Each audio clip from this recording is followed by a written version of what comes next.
over the past, what would you guys say, about a week, somebody brought up sleep paralysis. It was like a snowball going downhill. I can't stop. I was unable to stop the calls. Something's going on out there. I've heard of sleep paralysis. I'm rather sure it's been around as long as we have. But this many people experiencing it indicates that something profound is going on.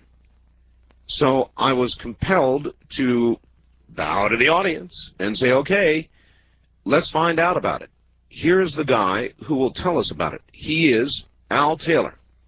And as I said, from a very early age, he experienced what he calls death-like night paralysis with extremely lucid dreams.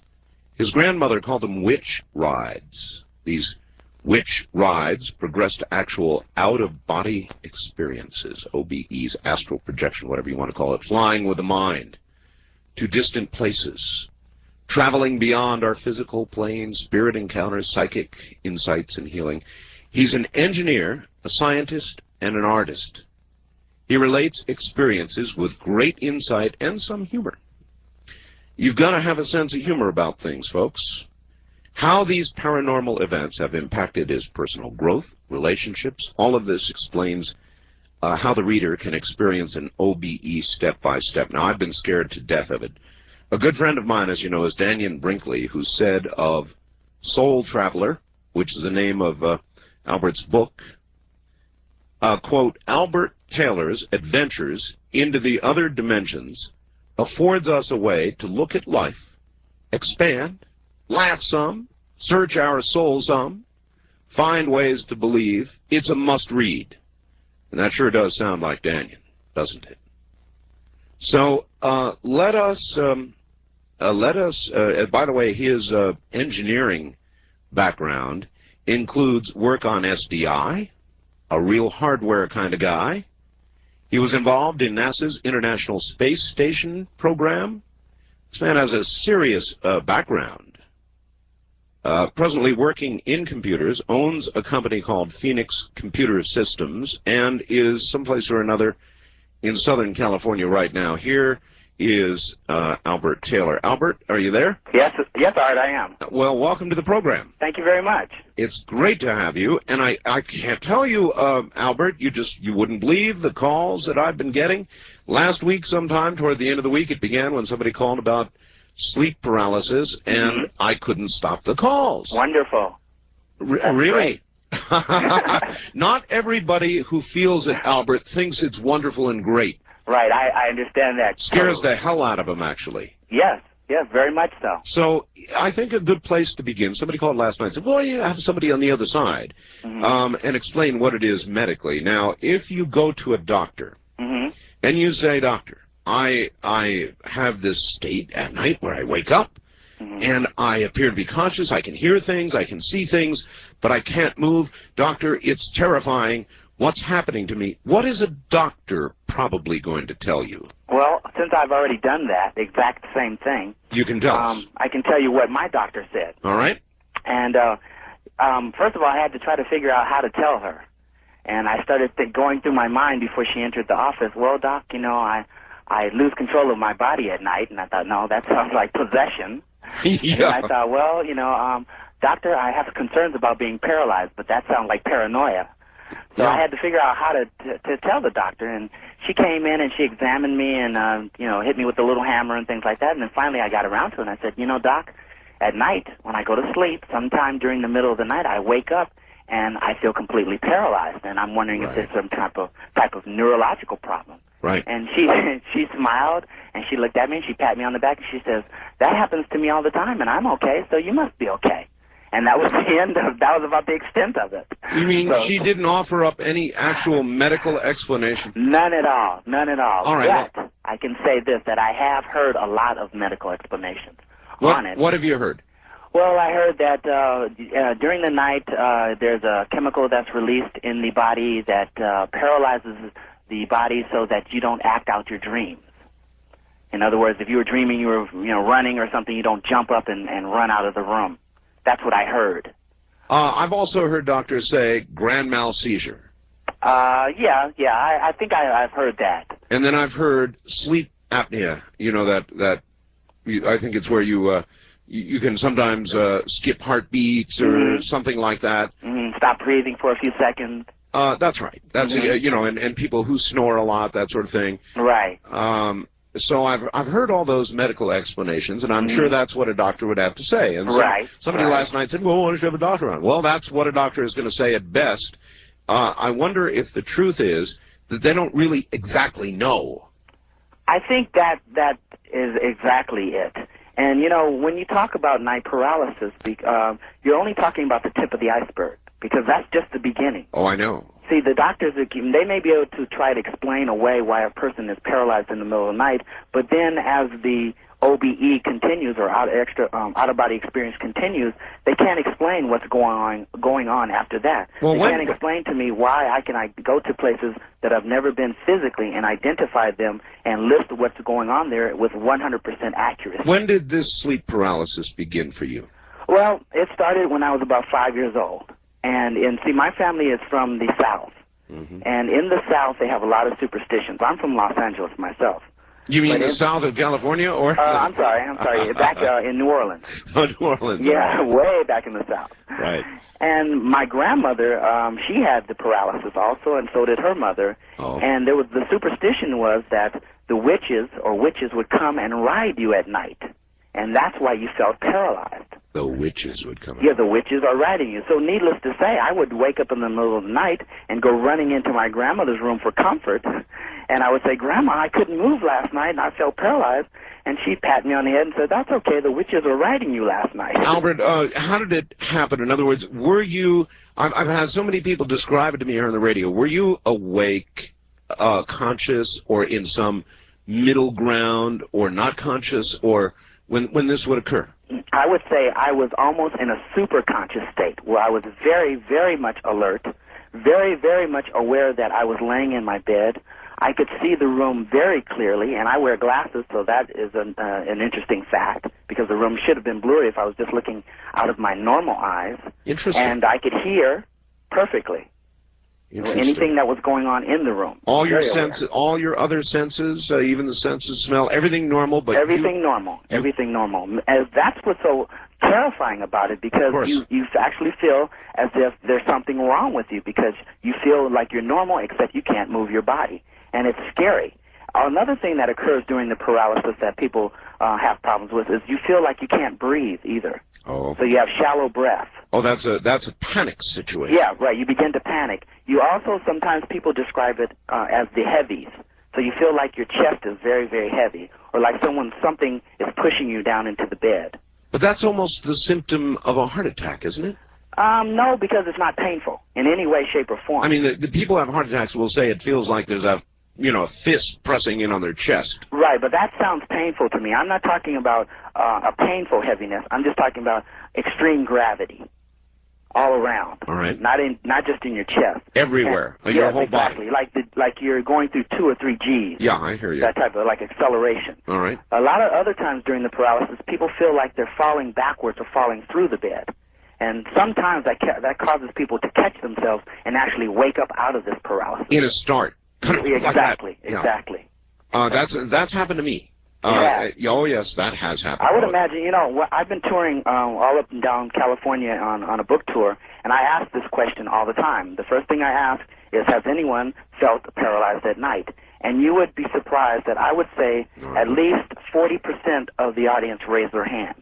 No, I wouldn't. So it happens a lot. Okay, there's something that I want to ask you about. Now, I was shocked, really shocked, at the number of calls that I'm getting. Now, I suppose this has been going on forever, but arguably something seems to be going on now where there is more of this paralysis business. Right.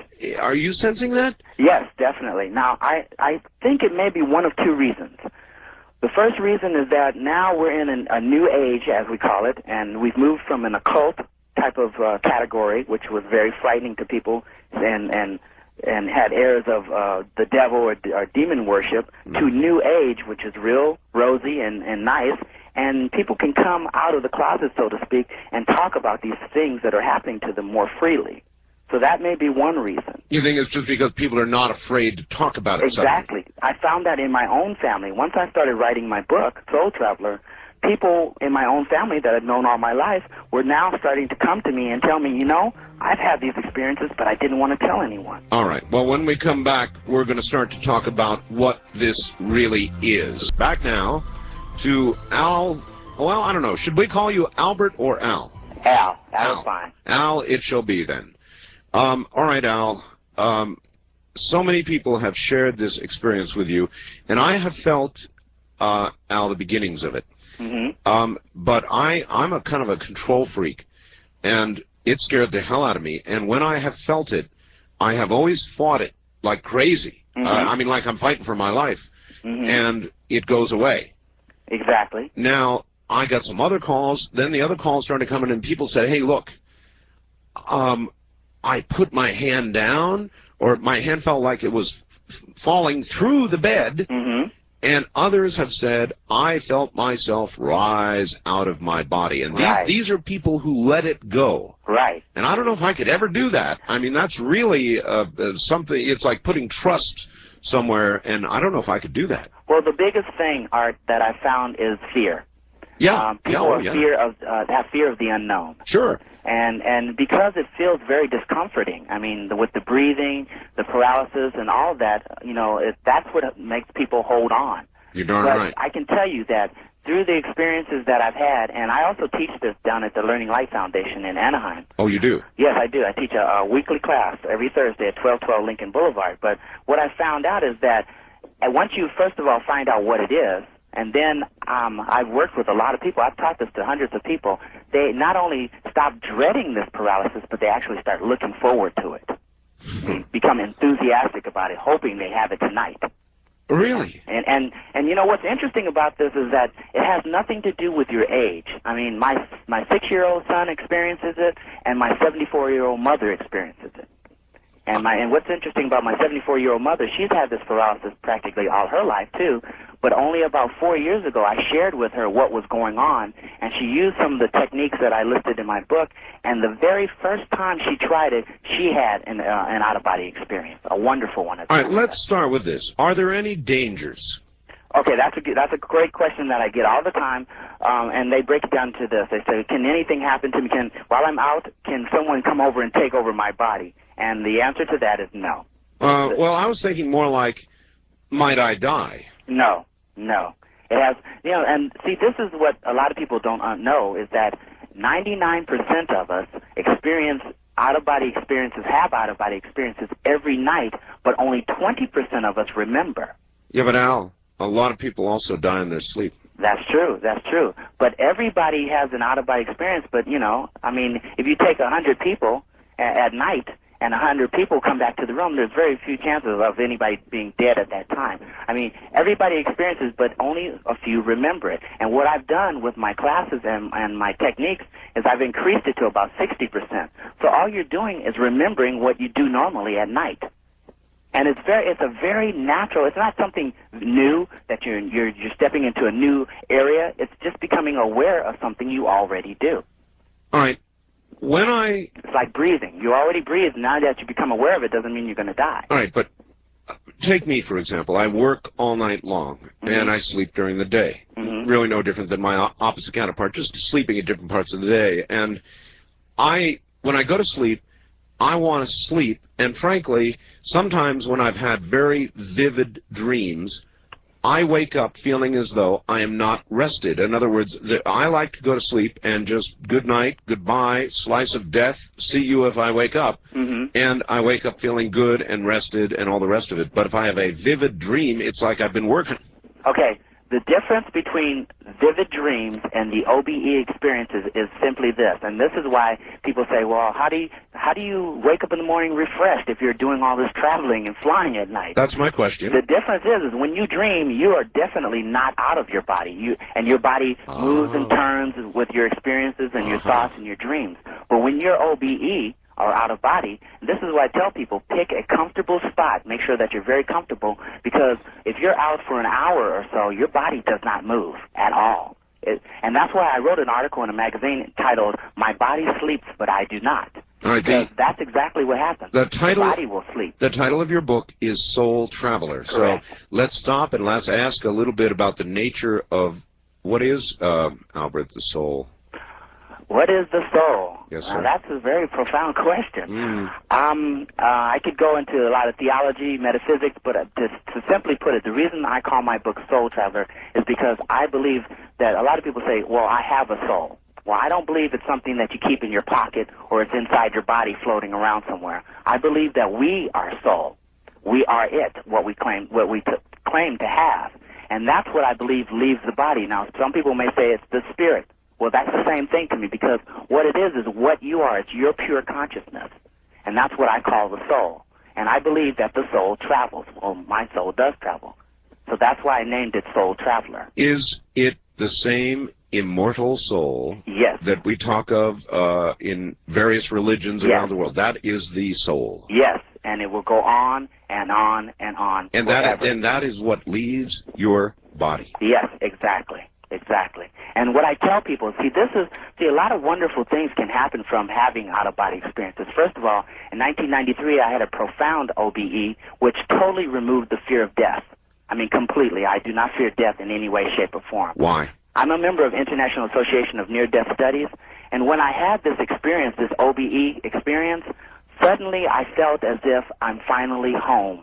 Like, that is my natural state, and this, in the physical body, is a very, very temporary state. Oh. All of a sudden, I understood who I really was, and I understood that not only would I survive death, but I would continue consciously to experience another reality, so to speak. And this is what I tell people: if you travel out of body, that's as dead as you're ever going to get. That's what it feels like. It matches the same experiences that my colleagues who have had near-death experiences. It is exactly like that. That's as dead as you'll ever get. All right, so well, if that's it, then there's nothing to be afraid of. I interviewed Daniel Brinkley. Mm-hmm. He describes an extremely vivid near-death experience. Mm-hmm. I don't even know if you could call what he had near-death. It seemed like it was death. Mm-hmm. And so he validates what you're saying, or you're validating what he says. Exactly. Can you tell us, where did you go? What did you determine? What did you feel and see? And was it a material-like world or an esoteric? Tell me. Okay, in the beginning, I would just rise up out of the body, and I would float by the ceiling. Or I would float down to the floor and go through my house, through the different rooms.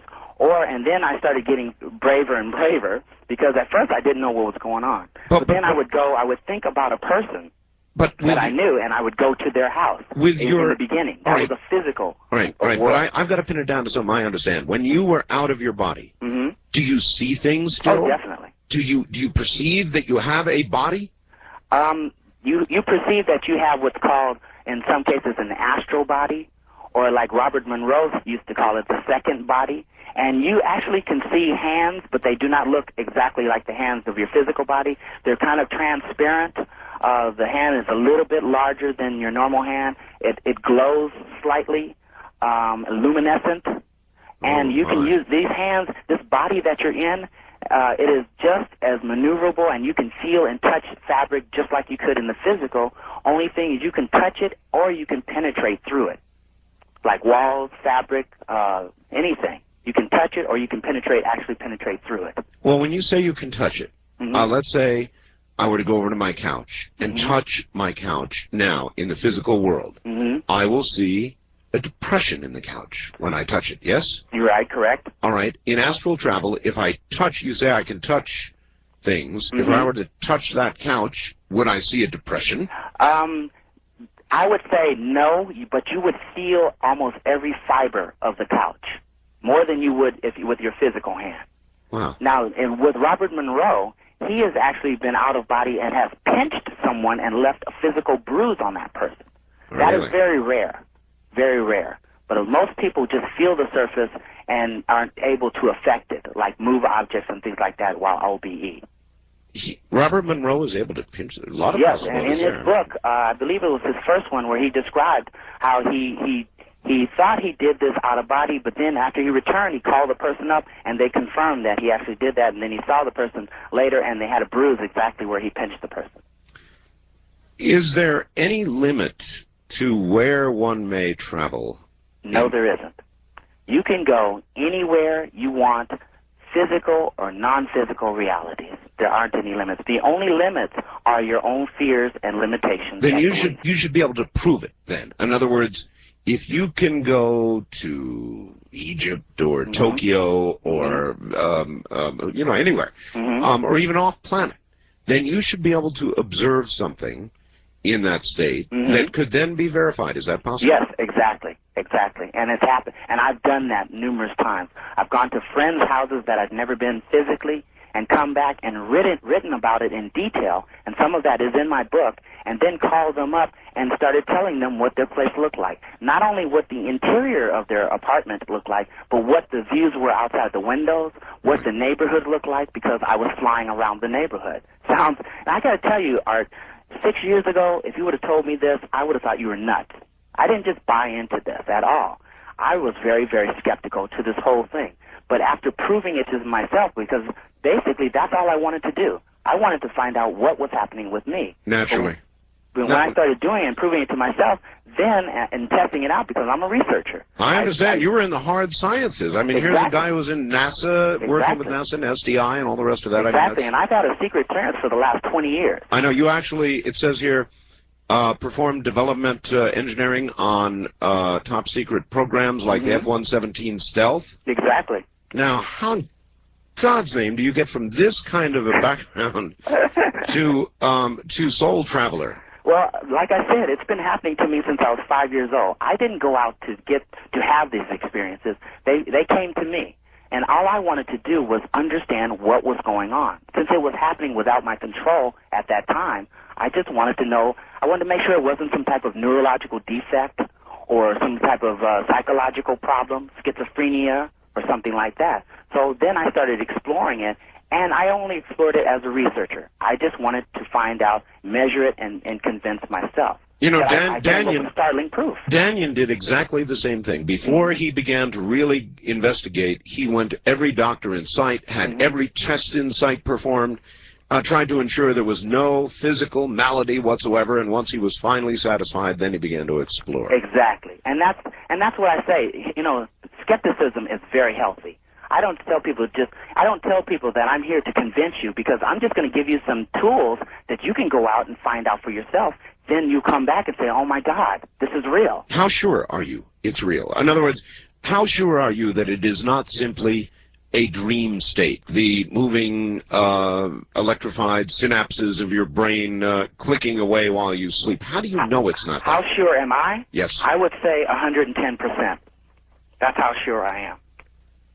How long? I don't doubt it at all, not just because of floating out of the body, but I have had so many interesting experiences. See, all of this caught me by surprise, and we've only scraped the surface of what really happens while you're OBE. Right. You know, there's things that, like spirit encounters, things like that were, to me at the time, frightening. I mean, and it was happening every night, sometimes 3 times a night. And after a period of time, where it's been years now, you start to believe, if you experience this several times a week. Are you able to discern, when you're out of body, are you able to discern between that which you observe in the physical world and, say, an encounter with another traveler? Oh, definitely. You know, this is what's interesting about traveling OBE, because, see, as you touched on it before, you're in the spirit body or the soul body, and you have far more awareness than you do right now in the physical body. You're open to a lot of things, and you understand a lot of things, and there's some things that you just know. It's like almost like tapping into, like Dr. Joseph Murphy called it a universal consciousness. It's like what psychics do. They just know things, and they're not worried about convincing anybody else, because they're very sure inside. And that's what happens while you're OBE. It's almost as if your consciousness opens up, and you just understand a lot of things that would baffle you in the physical. Do you remember a movie called Somewhere in Time? Was that the Jack the Ripper one? No. No, Somewhere in Time. Christopher Reeves.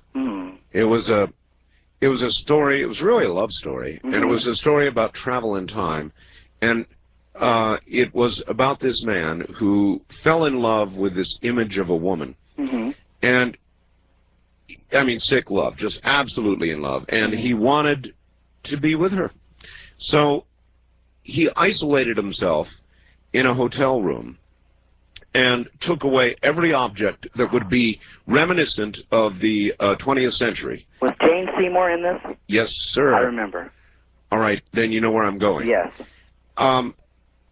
Is what was depicted in that motion picture, now he traveled in time. Is that possible? Yes, it is possible. As a matter of fact, time only exists in the physical plane. There is no time when you're out of body. You can have an experience that feels like 3 hours and may only happen in 5 minutes. Time is a function. Time is a function of the physical world. Correct. Correct. And see, but this is a warning I give people, and I don't give a lot of warnings about this.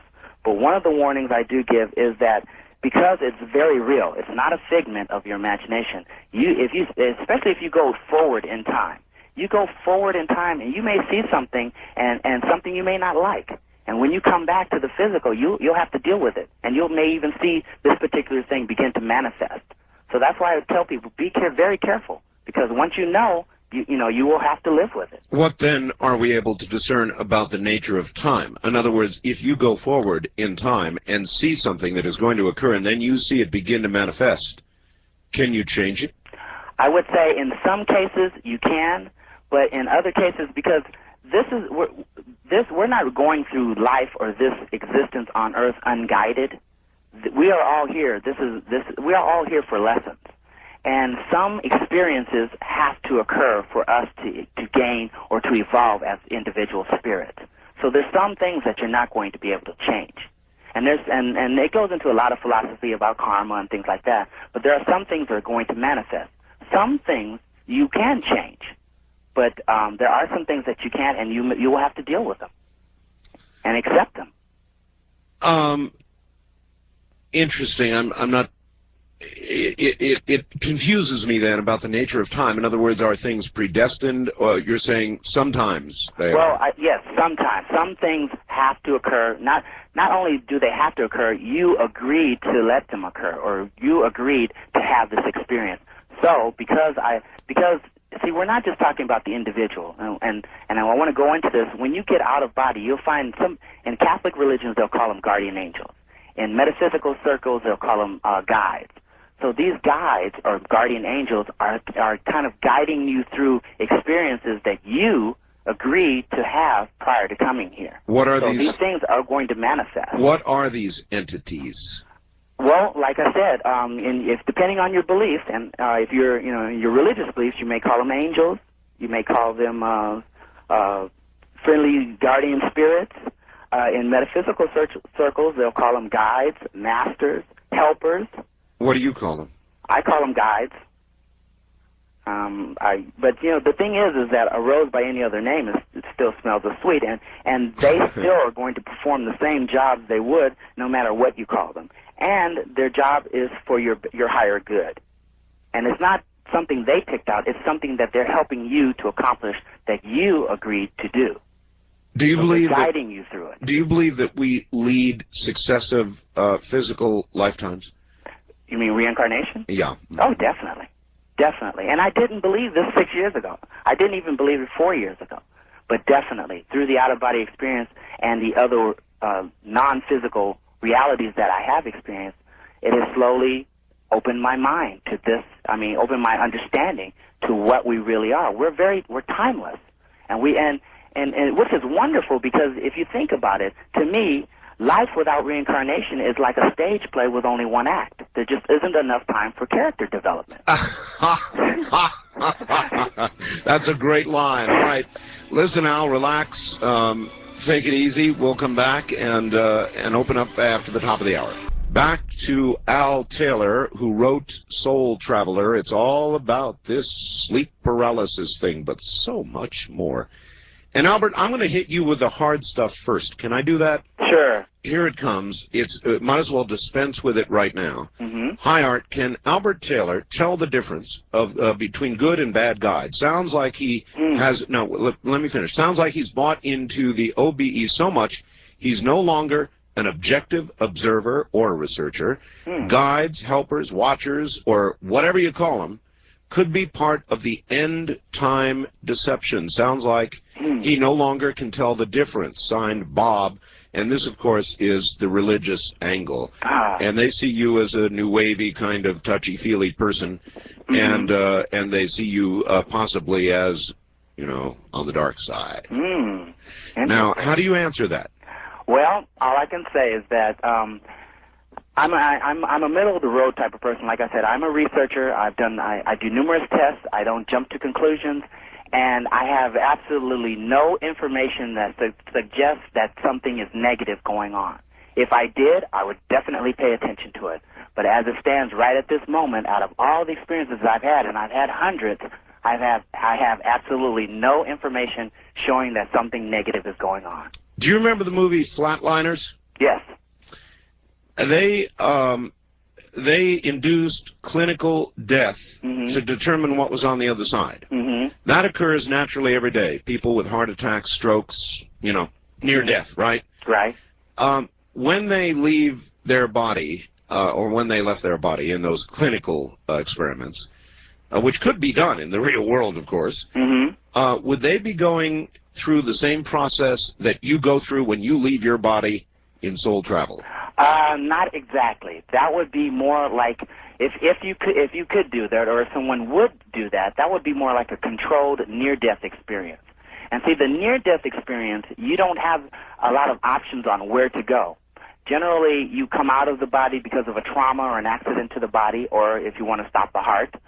And you may hover around the body for a few minutes. You may even move around in different locations, but eventually you're drawn into a tunnel, or you go and transition to a non-physical reality and have experiences with the light, yes, or Jesus, or whatever, depending on your beliefs, whatever type of entity or angelic being that might be there. But sometimes you have experiences with dead relatives. Yeah, but you seem to allude to the fact that not as a norm, but that in out of body you can go to these same locations. Yeah, and see, the thing is during the near-death experience, you're drawn there. During the out-of-body experience, you choose to go there, which is a big difference. In other words, you choose to go there, and you can choose to come back whenever you want.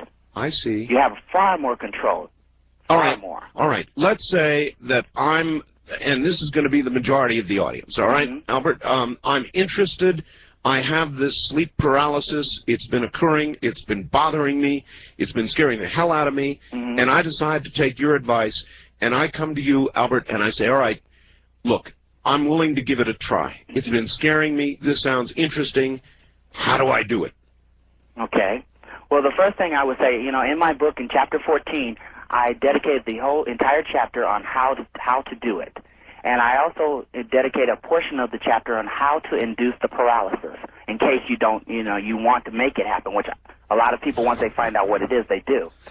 Well, what I can first, I want to explain what the paralysis is and what it is not. First of all, it's not a defect. It's not neurological problems or something like that, or breathing problems. What it is right now, as we're awake in the physical world, our spirit and our body are very tightly connected.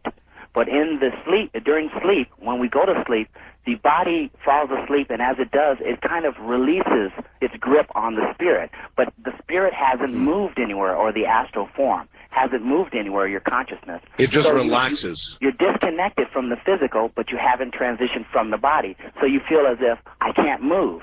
But you're very, very aware. Now, the thing you have to do is that you go from trying to move the physical body to moving the spiritual body, or astral form.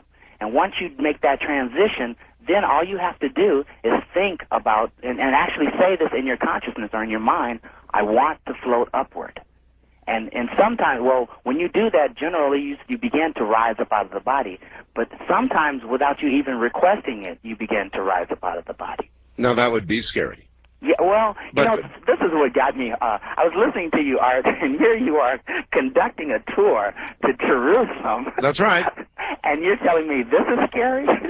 Well,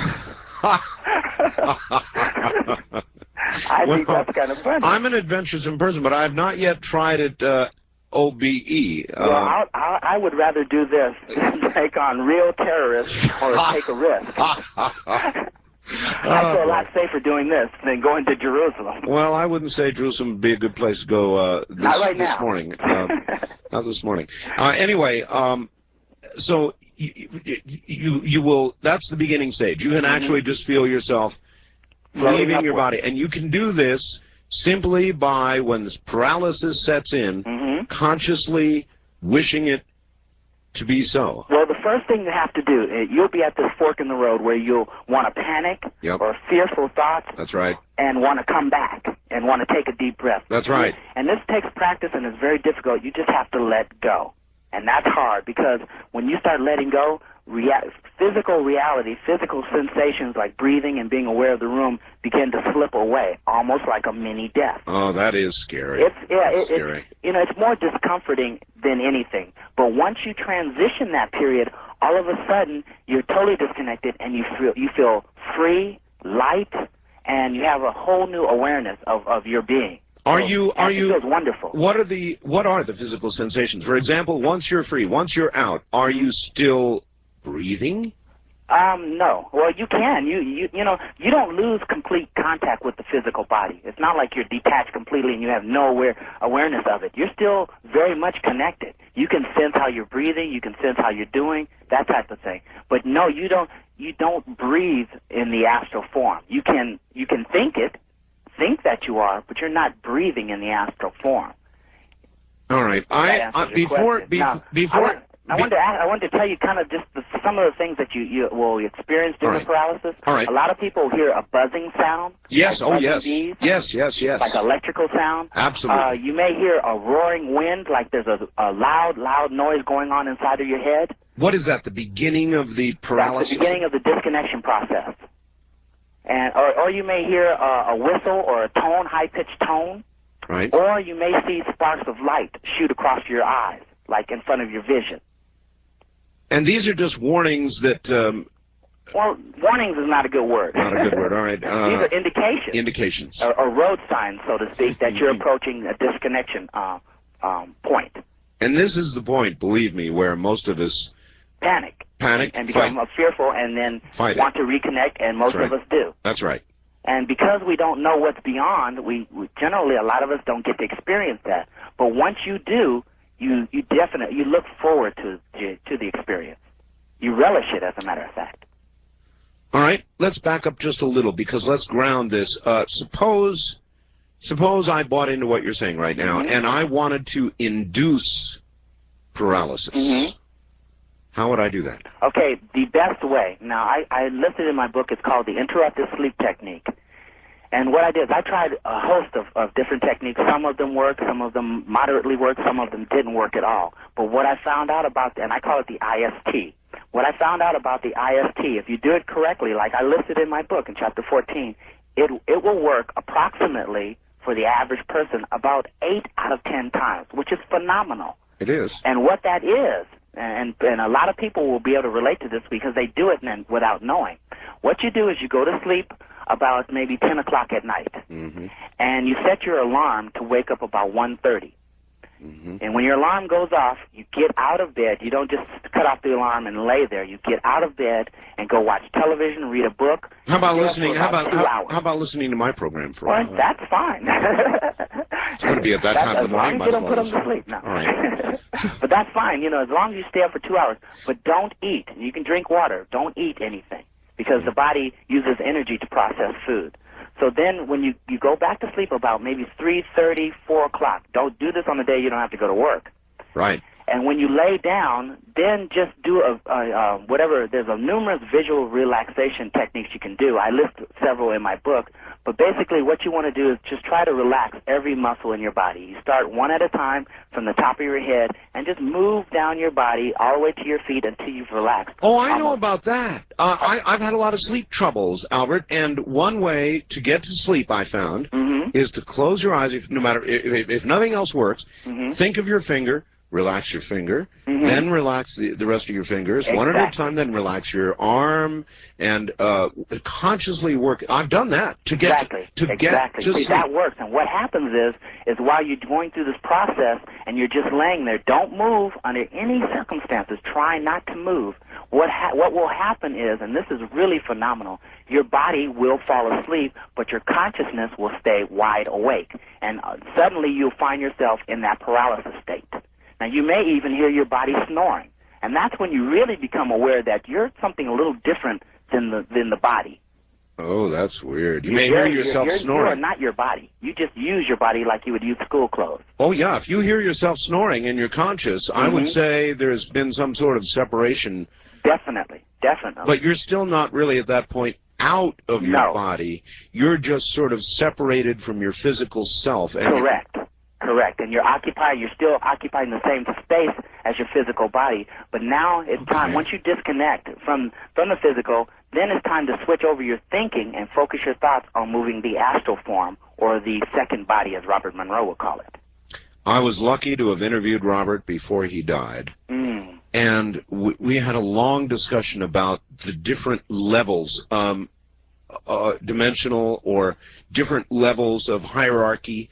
Do you agree with that aspect of his? 100%. You do? I'm a member of the Monroe Institute's Voyager program. Oh, you are? Yeah, and I speak with Laurie Monroe quite a bit.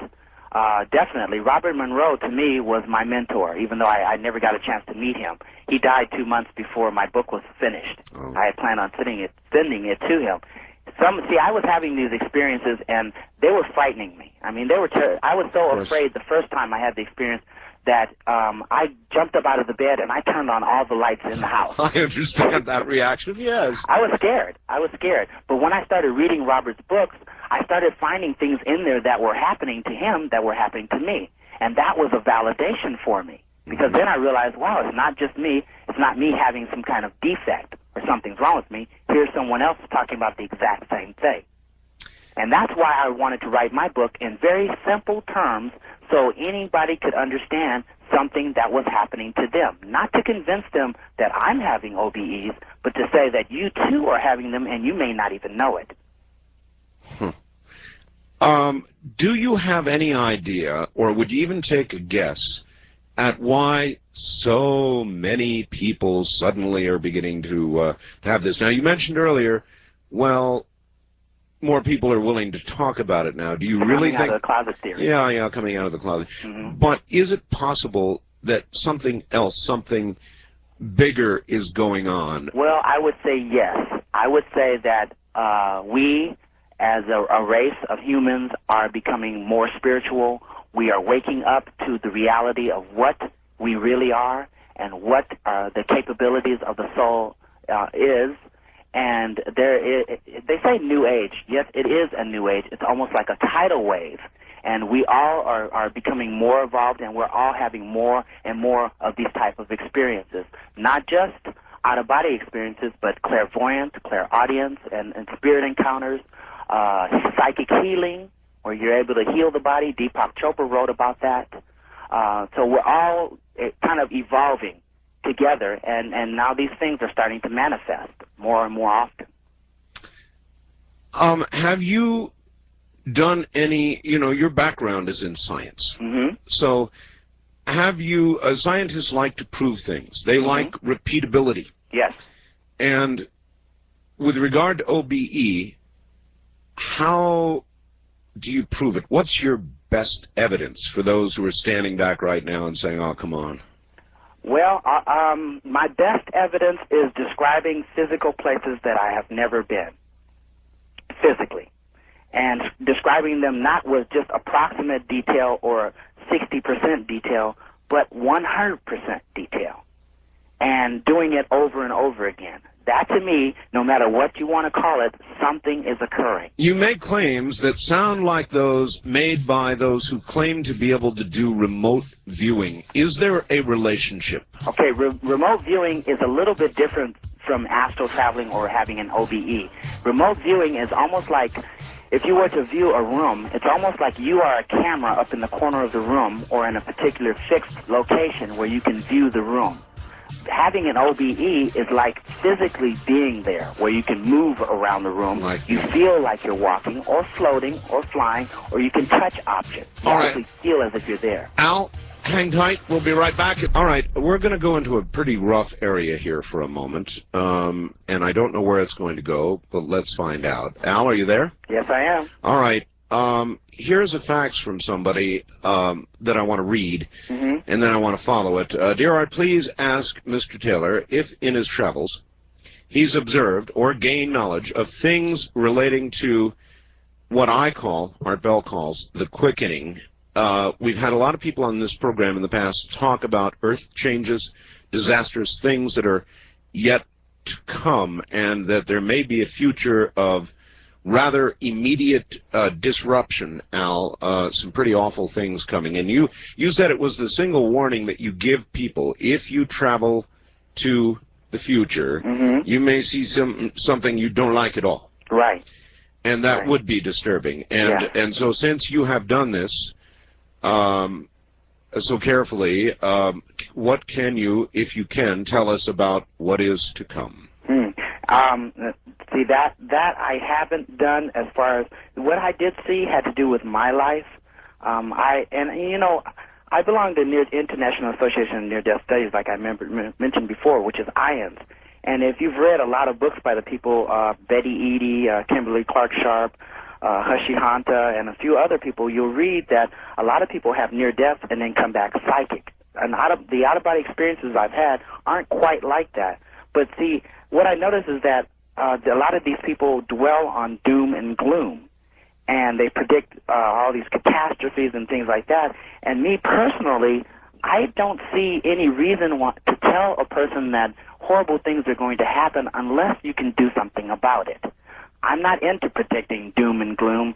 I do say that we need to straighten up. Yeah, but see, that sounds a little like you know these things, and your attitude is, why tell people and put them in a state of depression? I wouldn't say anything unless there was something you could do about it. It's like, if I know you're going to die tomorrow, why would I tell you that?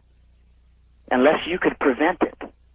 Otherwise, I'm just going to instill fear, and you're going to have to live the next 24 hours in fear. Why would I do that to you?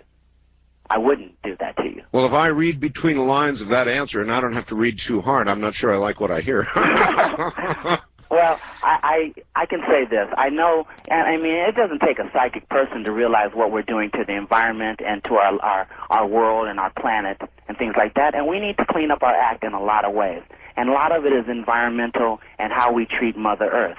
So I can tell you, if we progress on the path that we've gone, it's inevitable that something disastrous is going to occur. But I have not seen this psychically, because like I said, all the experience that I've seen in the future, and I don't want to do that anymore. I don't do that because I don't want to do that to myself. But what I can say is that psychically, what I did see had to do with my own personal life, which actually manifested, and I had to deal with it. So having to deal with it, which was very difficult for me, that's why I tell people, just be prepared, because you may not see what's going to happen in Russia. You may see what's going to happen right in your own home. All right. That's harder to deal with than what may be happening over on the other side of the world. Let's keep it close to home. Could you view your own death? I would say yes. Would you? Could. I don't think there are any limitations. Would you? Would I view my own death? I'm not afraid of death, so that really doesn't bother me. I just don't want to die in a horrible way, because I know that death is just a transition. I know that I will be consciously awake and aware, even more so than I am now. So that doesn't scare me as far as death is concerned. I don't want to be mutilated and die in a horrible car accident. Naturally. But it doesn't scare me at all. As a matter of fact, I was sitting in an IANS meeting recently, and there were a bunch of, these people who had near-death experience who were psychic, and they were saying there's going to be volcanic eruptions, there's going to be tidal waves, earthquakes, and all that. And I raised my hand, and I said, excuse me, can I say something? And they said, sure, Al. And I said, the worst thing that could possibly ever happen to us is that we all end up in a permanent out-of-body state. And that's not really that bad. So that's how I look at it. It doesn't matter what happens, you're still going to survive it. No, I do understand what you're saying, but there are a lot of people out there who nevertheless will look at it in a different way, in not as quite an esoteric manner. Well, they don't have the knowledge you have right now. Right, it's fear of the unknown. They think death is final. Yeah. I'm not going to be able to think after death. I'm not going to exist.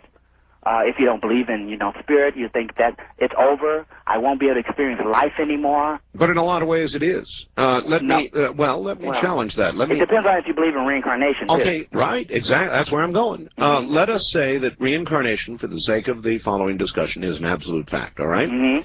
Let us say that I have lived before. I have no conscious recollection of living before. Right. So that which came before me is, in essence, dead. If the consciousnesses that came prior to me are not able to manifest themselves and think consciously or be aware, I don't know how we define what that is. I'm aware. Then those prior lives are of no use? Well, no. No, I wouldn't say of no use, because, I understand karma, but they are not conscious in the sense that we experience consciousness now. Certainly I have no conscious recollection of memories from a prior life. And that's without doing anything. But there are past life regressions and hypnotherapy that you can draw up these memories. I know. And these things are there. And this is what I tell people. How many times have you had a dream where you didn't remember until days after you actually had the dream because something happened that day? And then all of a sudden it came and you said, I dreamt about this. Well, first of all, that memory of that dream was somewhere. You didn't have conscious recall of it, but it was there. So something triggered it. Just like if you really seek and you do hypnosis or meditation or things like that, you can trigger these memories. And to me, like I said, I didn't believe any of this until it actually happened, and then I was astounded at the actual capability to recall memories that Albert Taylor has never experienced. Where have you gone? Where have I gone as far as memories? Regression? No. As far as out-of-body is concerned. Oh, okay. Well, beyond the physical, while flying around, this was something that's really interesting that happened, is I felt drawn to this, and I will call it a state of consciousness rather than a place, because it's really a state of consciousness, where I felt pulled there. So after I arrived at this place, and I call it a meeting place because I have no other name for it, and I would say there were a multitude of beings, entities. I didn't know exactly what they were. My aunt passed away in Cedars-Sinai Hospital of cancer in 1982. I saw this being, entity, whatever you want to call it, that resembled my aunt dramatically. And I doubted it. I disbelieved. I just thought, this can't be her. She died. I was a pallbearer at her funeral. But I could not deny that this person, if anybody looked like her and felt like her, it was her. And I panicked. I thought, I got to get out of here. So I left. This same feeling happened, this same occurrence happened 2 days later, where I was drawn to the same location. I saw the same entity, but this time the entity approached me, and through sharing, and so you don't talk to each other, you share thought forms. And through sharing these thought forms and consciousness, I began to understand. First of all, I identified her immediately. And another thing that happened is that I've been afraid of spirits all my life. I'd say I'm a product of Hollywood. So I've seen every horror movie there possibly could exist. But through sharing this experience with my aunt as a deceased entity or whatever, it calmed my fear. And I suddenly identified more with who she was, what was happening to her, and I realized that I'm not very different from her, except I have a place to go back to. I have a body. But in essence, when I die, or when I'm in that state, I'm just like her. All right, here's one for you to explain. The other night on my program, a lady called with a very vivid, very horrible story. And the person sending the fax right now is reflecting on that. This lady was attacked. She was attacked in her bed, paralyzed, in a state of paralyzation. Mm-hmm. That's the correct word. Mm-hmm. She was certainly paralyzed, and she was attacked by an entity that tried to rape her. Mm-hmm. She was actually in bed with her children when this occurred. I mean, it was a very graphic description. And this person writes, Al, I've had many nights of body paralysis. Like you, I'm scared out of my wits when I have them. Now I may be a little calmer, I hope, listening to you. Just a few nights ago, a lady called your show, my show, said she was in her bed with her children, was attacked by something that climbed upon her. Do you think this could have been someone having an OBE and seeking sexual pleasure, or was this demonic? First of all, I don't believe in demons. But yes, to your first question, it could have been. Because you can do that. You can come, matter of fact, you can come to any, first of all, you can go to anyone's bedroom, and you can actually pull them out of body, where they actually feel you tugging on them, and you can cause them to have an OBE. That's an invasion of privacy. Well, yeah, it can be. It can be, yes, exactly. But, you know, I hopefully people won't do that. But yes, there aren't any limitations, but you can actually do that. So you can go to another person's, if you have the capability of traveling OBE, you can go to anyone's house, and you can interact with them while they're in the dream state. Good Lord. Then there is as negative a side to OBE as there is a positive side, isn't there? Well, only because we as humans have a negative side to us. Of course we do. But I am surprised to hear you say that. So you could literally do what this entity did to this lady if you were so inclined. If you had the capability of traveling OBE, yes, you could. But yikes. I would say out of all the people that I know who have the capability, because I'm definitely not alone, they aren't focused in that direction at all. And this is something that I tell people, when you're out of body, you don't think the same as we do now. You don't think about the carnal things and material things like you would now. You're thinking a little bit higher, having a little bit higher awareness and consciousness of what you are. Well, somebody must have been thinking that way, because this is not the only report of this kind of thing occurring. I read the book Entity also some time ago about the Carlotta Moran experience. Yes. Which was horrifying. Yes. And I really felt for her. I don't understand what that particular entity was. I would say that was definitely not an astral traveler. That appeared to be something else, and I haven't had an experience with that type of energy or person or entity. But this is something that I found out, is that when you're OBE, and even when you're not, you're capable of creating thought forms. And as a matter of fact, if you think about something like, say, a lion or a devil or something like that, right, you can experience that while OBE. But it doesn't mean that it's a separate thing that's coming to attack you. You may have created it through your own fears. And you can experience it. If you visualize a lion and it bites you while OBE, you will feel the pain only because it's a mental thing that you've accepted. So you can have these experiences, but over practice, over a period of time, you begin to understand that how you create things, and you can, once you understand how you create these experiences, you can control them and not create them. All right, then, is it not possible, if you were to have such an OBE experience, that it could produce psychological damage? Well, I'd say anything that is unknown, frightening, terrifying, that type of thing could, to some people, because we're all different, could possibly affect you in the physical or psychologically. Mm-hmm. But like I said, I've been out hundreds of times, and I know a lot of people have, and I teach it all the time, and I talk about creating these things, and I talk about your own fears are what you really have to overcome, because your own fears are creating negative situations, sometimes create negative situations for you. And what I tell people is once you start understanding this, you can have what I call a contamination-free out-of-body experience.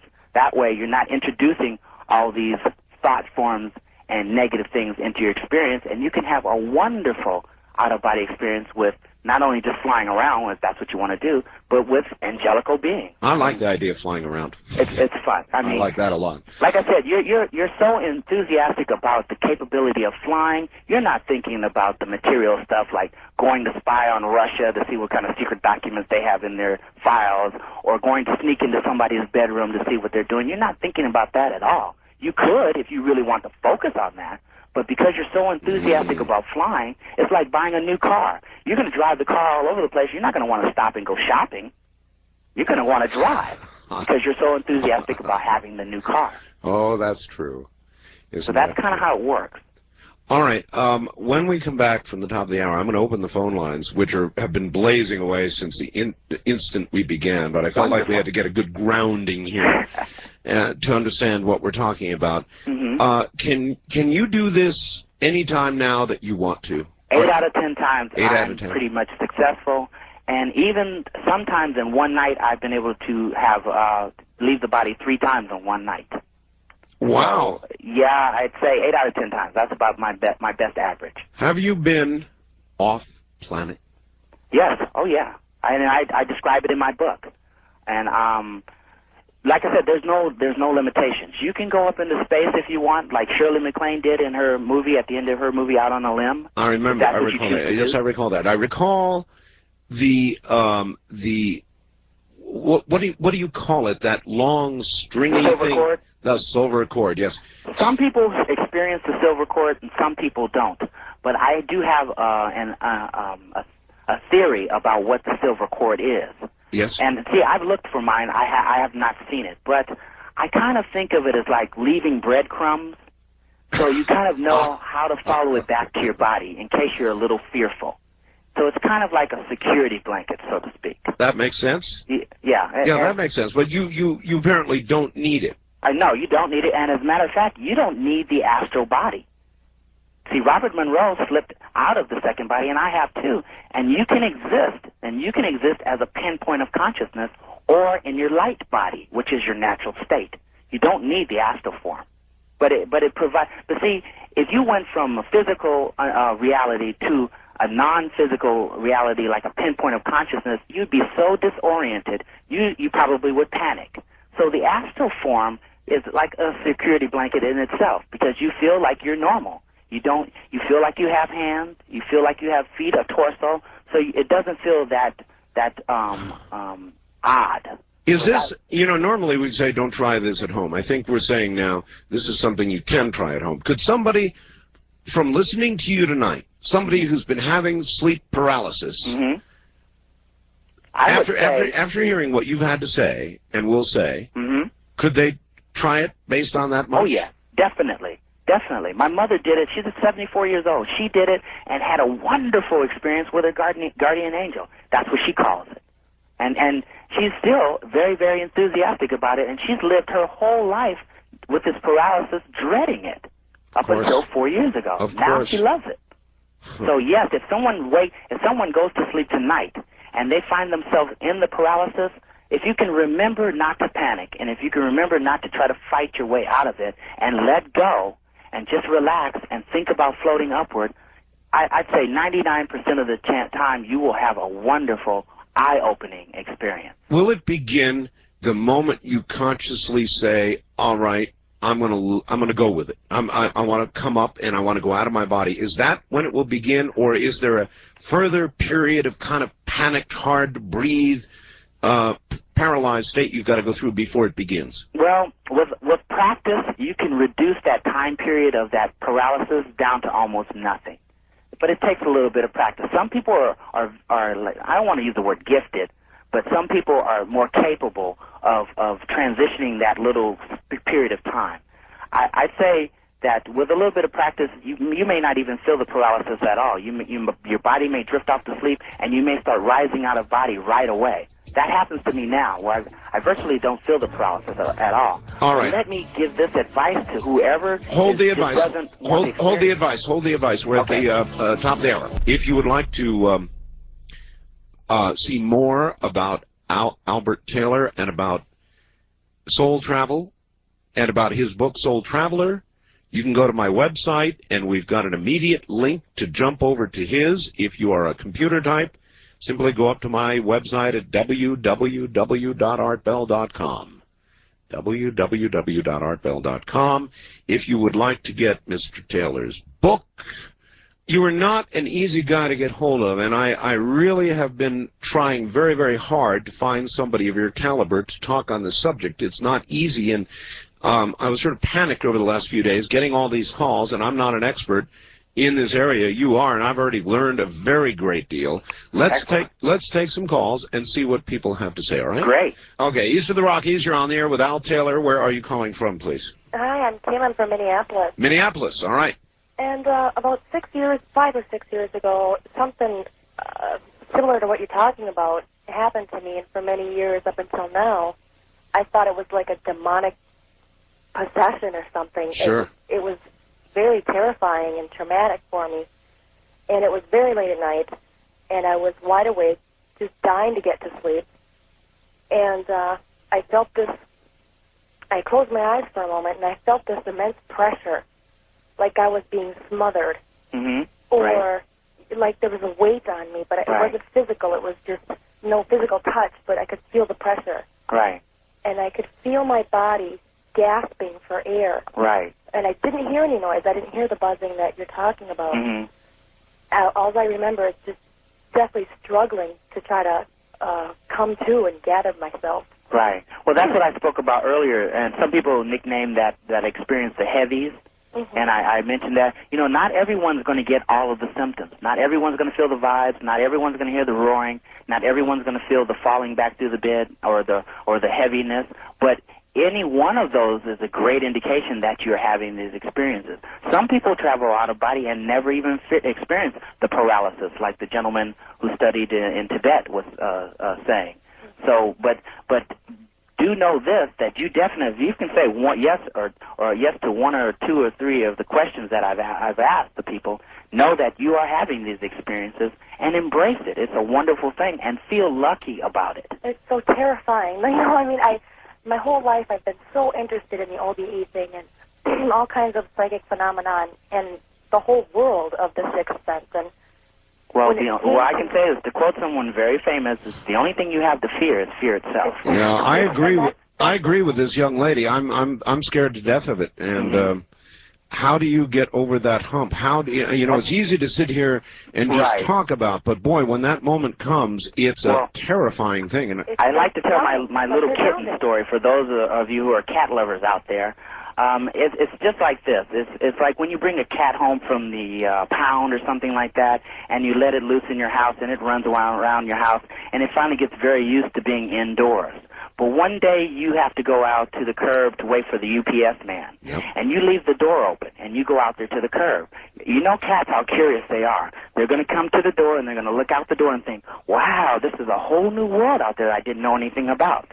But when the UPS man drives up, the rumbling of the truck, it's going to frighten the cat because it's not familiar with it, and it's going to run back in. But eventually it's going to come right back to the door and look outside and realize, well, there's no threat now, nothing's hurt me, and it's going to step out onto the porch, and eventually it's going to step out into the shrubbery near the door, and after a few days of doing this, the cat is going to be down the street and you won't be able to find it. And that's exactly what we do. The more and more I would come to the door, sometimes I'd hear the rumbling, sometimes I'd see something, and I'd panic and run back in. But then I'd realize nothing happened to me. So I'd go further and further, and the further I would go, the more I would understand, and the more confidence I would build, so it allowed me to even go even further.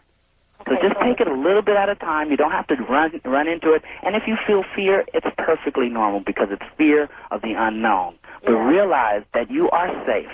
Nothing is going to happen to you. You're not going to die. You're not going to be tortured by some demonic beings. You are okay. It's okay. I just want to know that I'm not going to have to wake up every night and make a pot of coffee. Well, just stay out from under the UPS wheels. All right. Thank you very much. That was a good call. On the first-time caller line, you're on the air with Al Taylor. Hi. Hi, Al Taylor. This is Peter from San Francisco. Hello, Peter. Not unlike you, I've been fighting this thing since as a child in the 50s, so Art, this is not a new phenomenon. Right. About 15 years ago, after seeing my one and only UFO, I had always fought the paralysis. One night, this was within about a week. I saw some sort of a weird probe. It looked like a small satellite in my room. I turned the lights on. It went away. About a week later, it was the first attack of sleep paralysis maybe in a number of years at that time. Mm-hmm. I will swear something was trying to pull me out of my body through the headboard, and I could actually feel myself being pulled. Mm-hmm. I had to fight for like what seemed an eternity, like 5 minutes. Mm-hmm. And there was this, unlike the buzzing, I had heard the buzzing noises before, but this was making a sound like a loose fan belt. Mm-hmm. It was kind of a noise. Mm-hmm. It was a strange noise. And it felt like I was fighting for my life. And under those conditions, I have to say, like Art feels, if I was going to let go, I felt I was never coming back. Yep. Mm-hmm. Yep. I'll take my answer off the air. All right. Well, let me ask you one quick question before you leave. Uh-huh. When you felt something pulling on you, was it like a force, or did you feel like hands?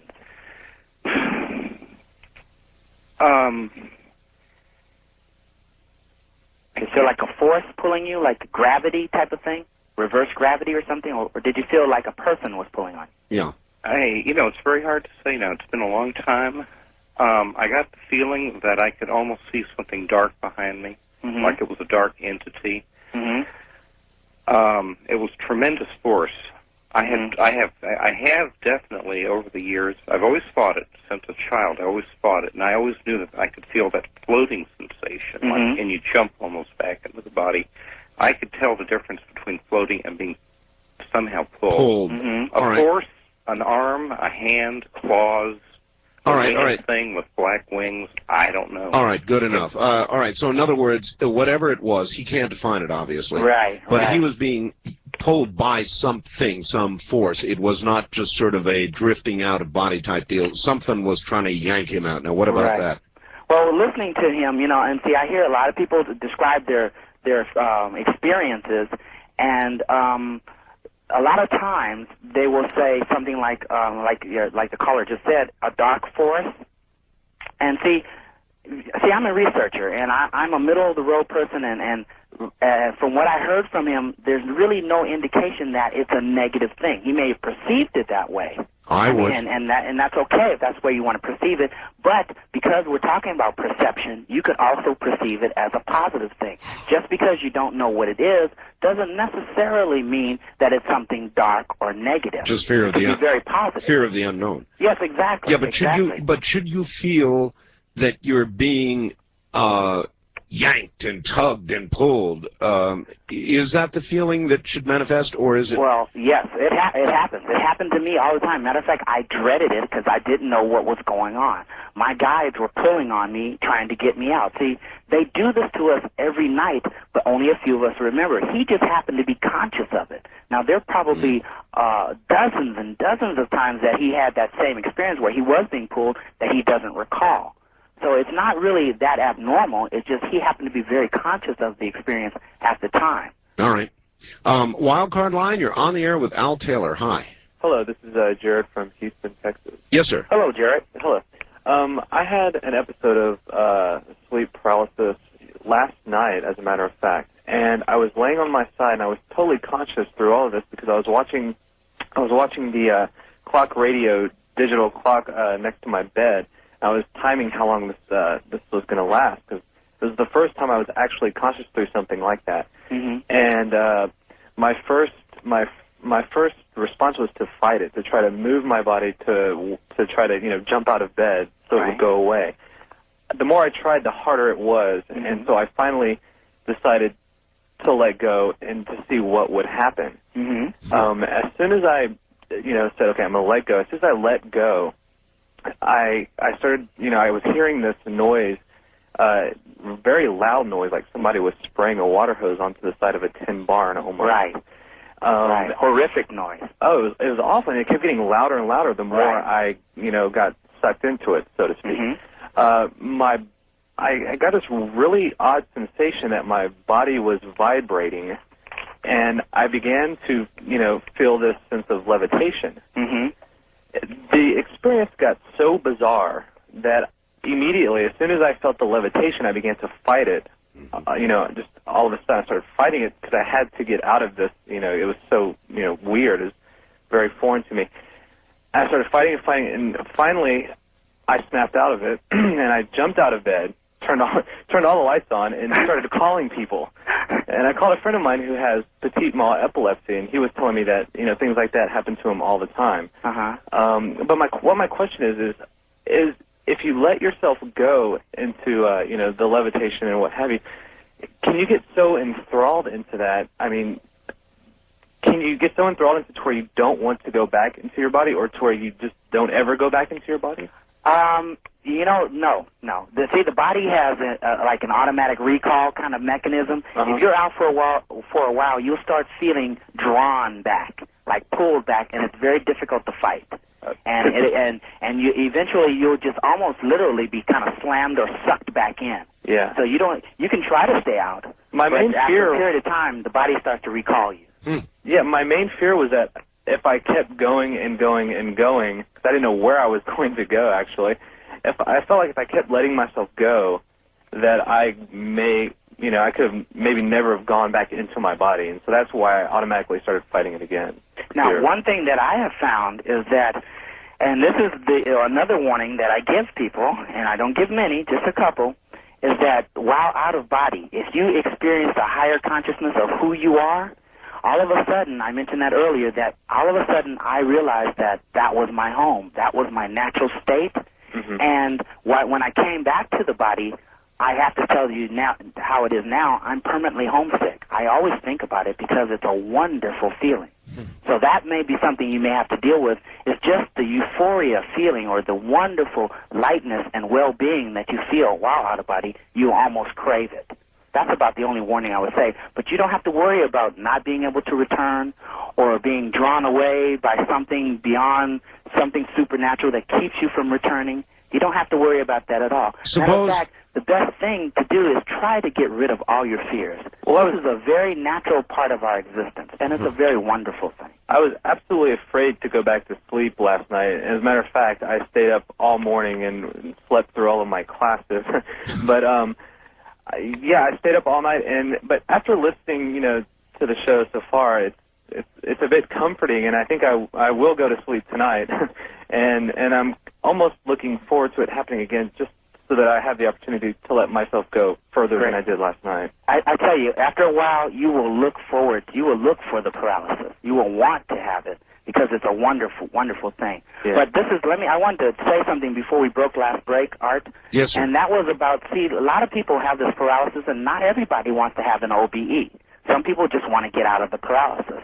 I have a cousin who I was searching for people who were having paralysis. All right, good. Let me try that angle. Suppose I like that. Suppose I'm having paralysis and I want out. How do I come out? Okay, and that's what I was going to share. My cousin, I sat for hours and explained to her, wow, you can be off on your own jaunts, flying around and all that. And she looked at me and she said, why would I want to do that? She says, I just want to connect and get out of the paralysis. Yep. So this is what I tell people. If you find yourself in the paralysis and you dread it and you want to get out of it, first of all, just relax, calm down. There's nothing going to happen. But think about moving a small part of your body. Don't try to move everything. Just think about maybe your hand, your little finger, your foot. Just think about moving that. It's usually enough to help. A reconnection with the physical. Correct.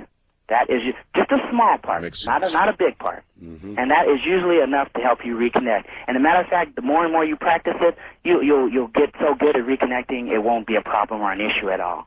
Good advice. East of the Rockies, you're on the air with Al Taylor. Hi. Hi, Mr. Taylor. Hi. This is Brent in Fort Myers, Florida. Hi. I work in a sleep disorder center, and we have our patients fill out a very detailed questionnaire, and I'm always impressed by the number of people that say they experience sleep paralysis.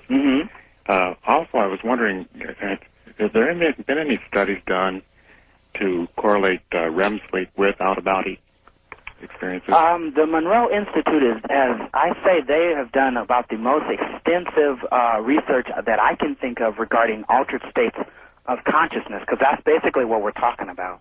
If you wanted to, they have, I believe there's website information, or you can write to the Monroe Institute if you want to I just finished explore that Journey. particular area. It was a good book. Pardon me? Okay.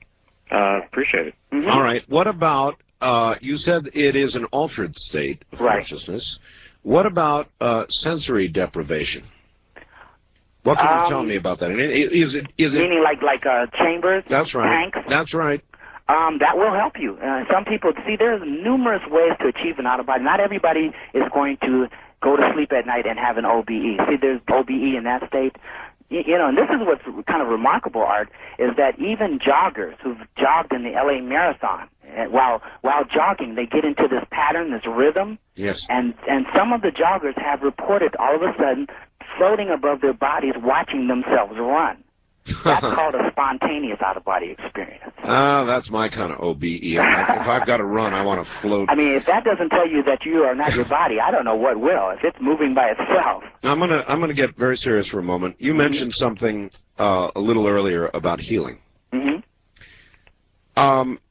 My wife is presently sitting in the other room with a fairly serious asthmatic attack. She's an asthmatic. Mm-hmm. Can that be helped? Without being specific and saying asthma, I can share this with you. 5 years ago, I was diagnosed. I had major attack of multiple sclerosis, and I had two major attacks, and landed me in the hospital. The prognosis was very bad. I was supposed to have I had equilibrium problems. I wasn't able to even ride a bike, let alone drive a car. I had eye jitters, double vision, and through MRIs, I had damage to the occipital lobe, and my doctor said that eventually I would end up in a wheelchair. I don't harp on this as much because everybody is different, but I can say this: while out of body, you have incredible capability. I mean, you have to find out what you are, but you have the capability to send healing energy to your body.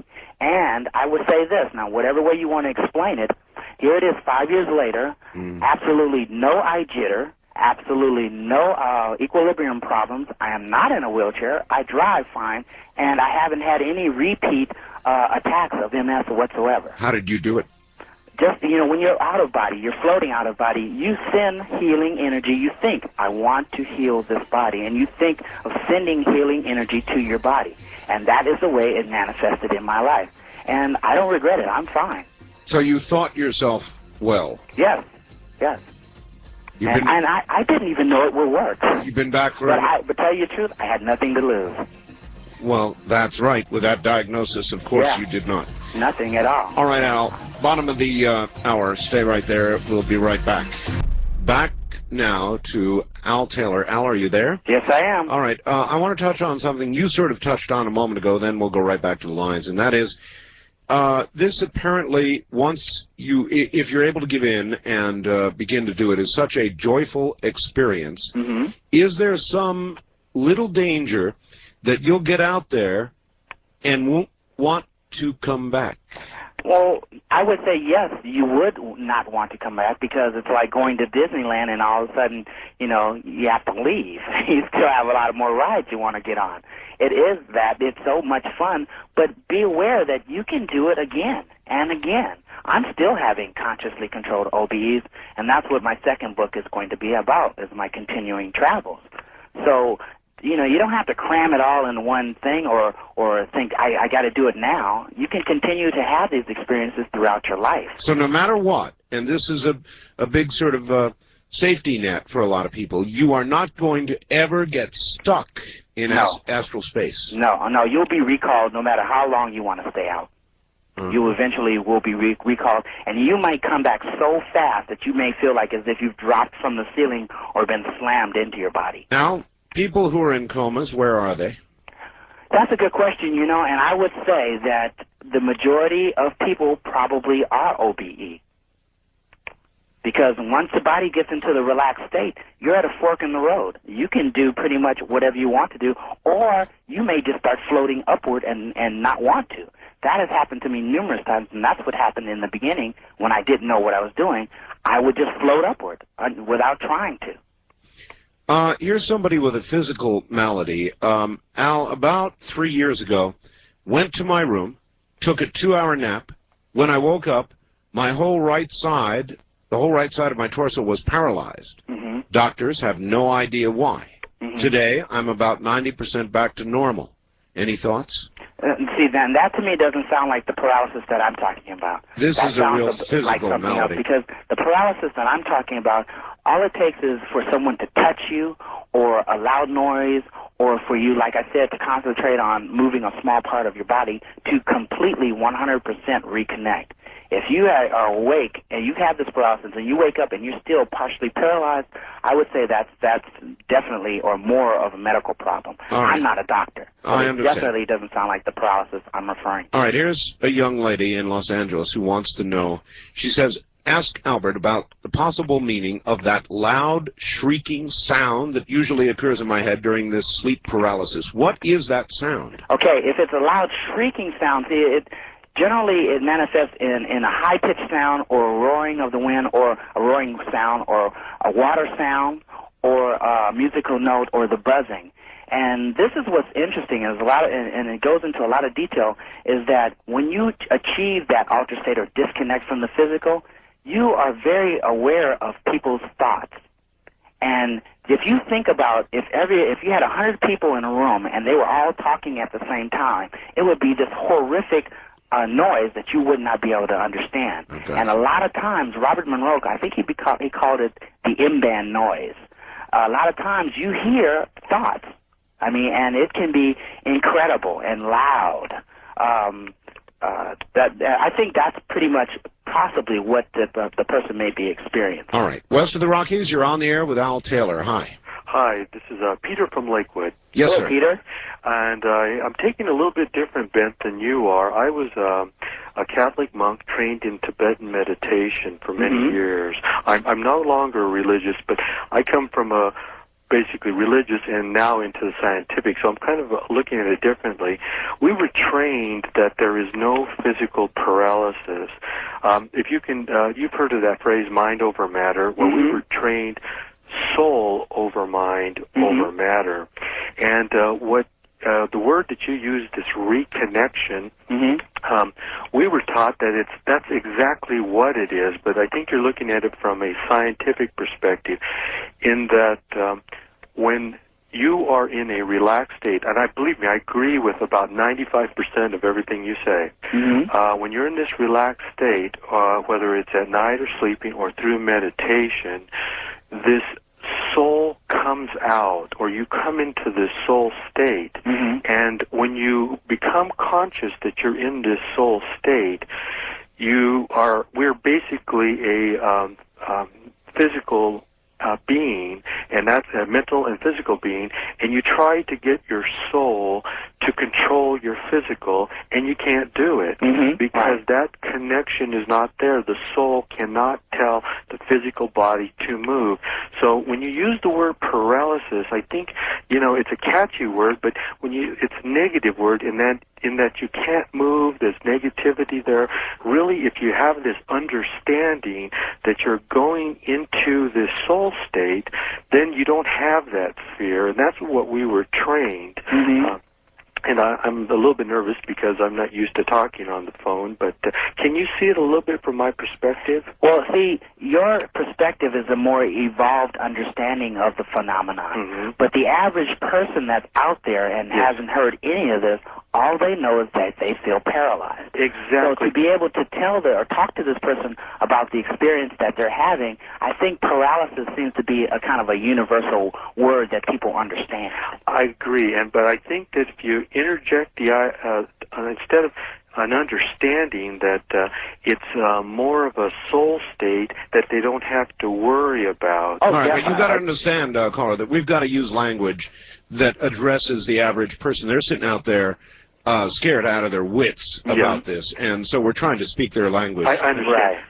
Just one other thing, too, about have you ever done anything about OBE, and I'm using your words, artwork? That's interesting that you would say that, because I am an artist. And if you see my book, I drew the cover of the book. Oh, I have not seen it. I'm going to buy that book. And my portfolio, I'd say 50% of the artwork in my portfolio came to me in dreams and altered states. Interesting. Yeah. Well, the reason I brought that up is that, as I said, soul over mind over matter. We were taught that when you get through meditation, when you get to this state of soul, of that we had priceless pieces of artwork at the Abbey where I was, and as you probably know, at being an artist, when you draw something, you as an artist are taking the essence like out of a tree, and you're mixing it with your soul, and then you're putting the essence of the tree, your interpretation of the essence of the tree, in your soul on the canvas, and so that's there forever, your soul and the essence of the tree on there. Well, we were taught how to go out of this in this altered state to the soul state of ourselves, and then go into the artwork to join with the soul of the artist and the essence of the tree. And I was wondering, have you done any of that? Well, I didn't know that's what I was doing, but I would say it came so naturally that I didn't have to think about it. I just would get these visions and pictures in my head of scenes, and I would just feel compelled to draw them. I drew the cover at work at one of the major aerospace companies in Southern California. It came to me right in the middle of doing something that was related to my job, and I had to stop everything I was doing and draw the cover of the book. Well, let's put off this national defense SDI stuff for a while and draw a cover for a book. Yeah, exactly. Right. I felt compelled. Yeah. All right.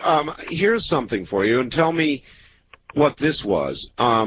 When I was, let's say, just many years ago now, I worked in the cable industry, and one day I was up on a pole, a pole. We have cable on poles, and I did what we called, I burned a pole, which means I fell off a pole. I came down on my butt and my elbow, and I impacted L4 and L5, and I hurt my back seriously. I spent about, at one period of a month on my back. And this is going to sound strange, but when you get tired of watching TV, you get tired of doing what can be done from your back. So I used to lie there and look at the spackles on the ceiling. And you know what a spackled ceiling is like, right? All right. And I would sit there concentrating and examining these stupid spackles on the ceiling, and I would begin to feel, I could actually begin to feel the beginning of an altered state. Right. Looking at these dumb spackles, and I would snap myself out of it. But that was not during sleep. It wasn't paralyzed. I wasn't paralyzed, but I began to feel the beginning of an altered state. What was I doing? Well, basically, Art, when you begin to meditate and achieve an altered state, what you're doing is you're quieting the mind. And when you quiet the mind, it is helpful to focus in on one specific thing. And as you do, and that's what you were doing. You were looking at this possibly one or two bumps on the ceiling. I tell people that you can also do the same thing and have something manifest where you have an actual experience by focusing on maybe the number 1 or a triangle or a square or a circle, just something very, very simple. Because like I said, when you quiet the mind, you do have these altered states or these experiences. All right. First time caller line, you're on the air with Al Taylor. Hi. Good morning, Art. Good morning, Al. Good morning. Great show. Where are you, sir? I'm in Saugus. Saugus, California. California, all right. Yeah. Art, first, regarding your wife, I read it in a journal several years ago that that type of asthma can be cured or helped with hypnosis. If you find a licensed hypnotist, they could maybe help your wife's allergies. That's another altered state, isn't it? Yes, sir, it is, and it works. In my opinion, and I agree with everything that Al says, is that the out-of-body experience is a type of hypnosis. I mean, you are actually self-hypnotizing yourself to relax and then projecting yourself out. Isn't that, Al, a type of self-hypnosis? I would say yes. Yes, and if you think about it, an altered state of consciousness is sort of a hypnotic trance or something. I would say yes, definitely. Okay.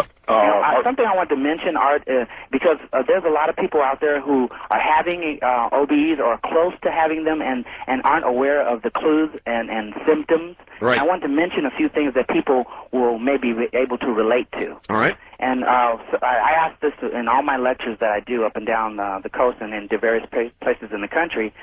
One of those is that if you fly in your dreams, whether you think you're really having a flying dream or not, that is a clue that you may be having an OBE or close to one. Oh. Another one is one of the callers mentioned vibration. Yep. See, being in Southern California, all of us feel bright vibrations out here, but this is more like an oscillation where it's steady, and that's a clue. Another one is if you hear the loud noises as we spoke of, the buzzing or the roaring. Another one is the paralysis. And this is something that I wasn't aware of and scared me to death, is if you hear your name being called. Oh, I don't know if I'd like that. Yeah, well, that's kind of scary, but a lot of people have heard their names being called right before drifting off to sleep or right in the morning when they're about to wake up. And this is the last one that it may be a clue, is if you wake up twice. Now, that means you wake up, you think you're awake, and you may even go to the bathroom or walk around the house or fall out of the bed, and then suddenly realize that you never did any of these things, that you were really sleeping. So if you wake up and you hear, Al Taylor, Al over here, Mr. Taylor over here. Well, yeah, you know, it's kind of like that, except it's faster. Oh, yeah? Well, I'm out of here. People hear their names being called quite often because that's your guide calling you, or angel, whatever you want to call it. Well, if that's my guide, I'm not going. No, not God, guide. No, I said guide. If that's my guide, I'm not going. I want my guide to say something like, hey, Art, good to see you. Want to take a little trip? Something like that. Well. Well, they're going to approach you in a way that is least threatening. So if that's what you want, that may be what you'll get. I'll look forward to that. Wild Card Line, you're on the air with Al Taylor. Hello. God, is that who it is when I hear my name being called? As soon as you said that, wow, that is. I've had that happen a few times, and I look around like, God, where'd that come from? That's it. Wow, that's really weird, because I hear a roar like from an airplane. Mm-hmm. And I've had a lot of the symptoms that you have talked about, but the name thing, whoa, that just gave me chills. Anyway, I've been having these OBEs since I was about 5 years old. Where are you, young lady? I'm Debbie from Redondo Beach, California. All right. Hi, Debbie. Hi, Al. And I had one about a year ago, and I guess some people would call them recurring dreams. Mm-hmm. And I've always had these since I was 5 years old. I guess they're the same thing. Would you say they were the same thing? Reoccurring dreams? Yeah, and out-of-body experiences? Not necessarily. Okay. If you can go into more detail, maybe I can understand a little further. Well, I've had like 6 of these where I constantly, when I go to sleep, it's like a soap opera. It's a continuing thing. You know, I'll meet certain people and we'll hug, or in this one dream, I meet this little boy who's in a hospital in a bed, and his brother's standing next to him. And we'll hug every time we meet, and they'll say, how come you haven't visited us for all this time? You know, why don't you come more often? And it's not like we're talking, but it's more like we're thinking to each other. And I remember like telling them or thinking to them that it's hard to get to them all the time. And the little boy, he reached up the last time I had this. I think it's an out-of-body experience.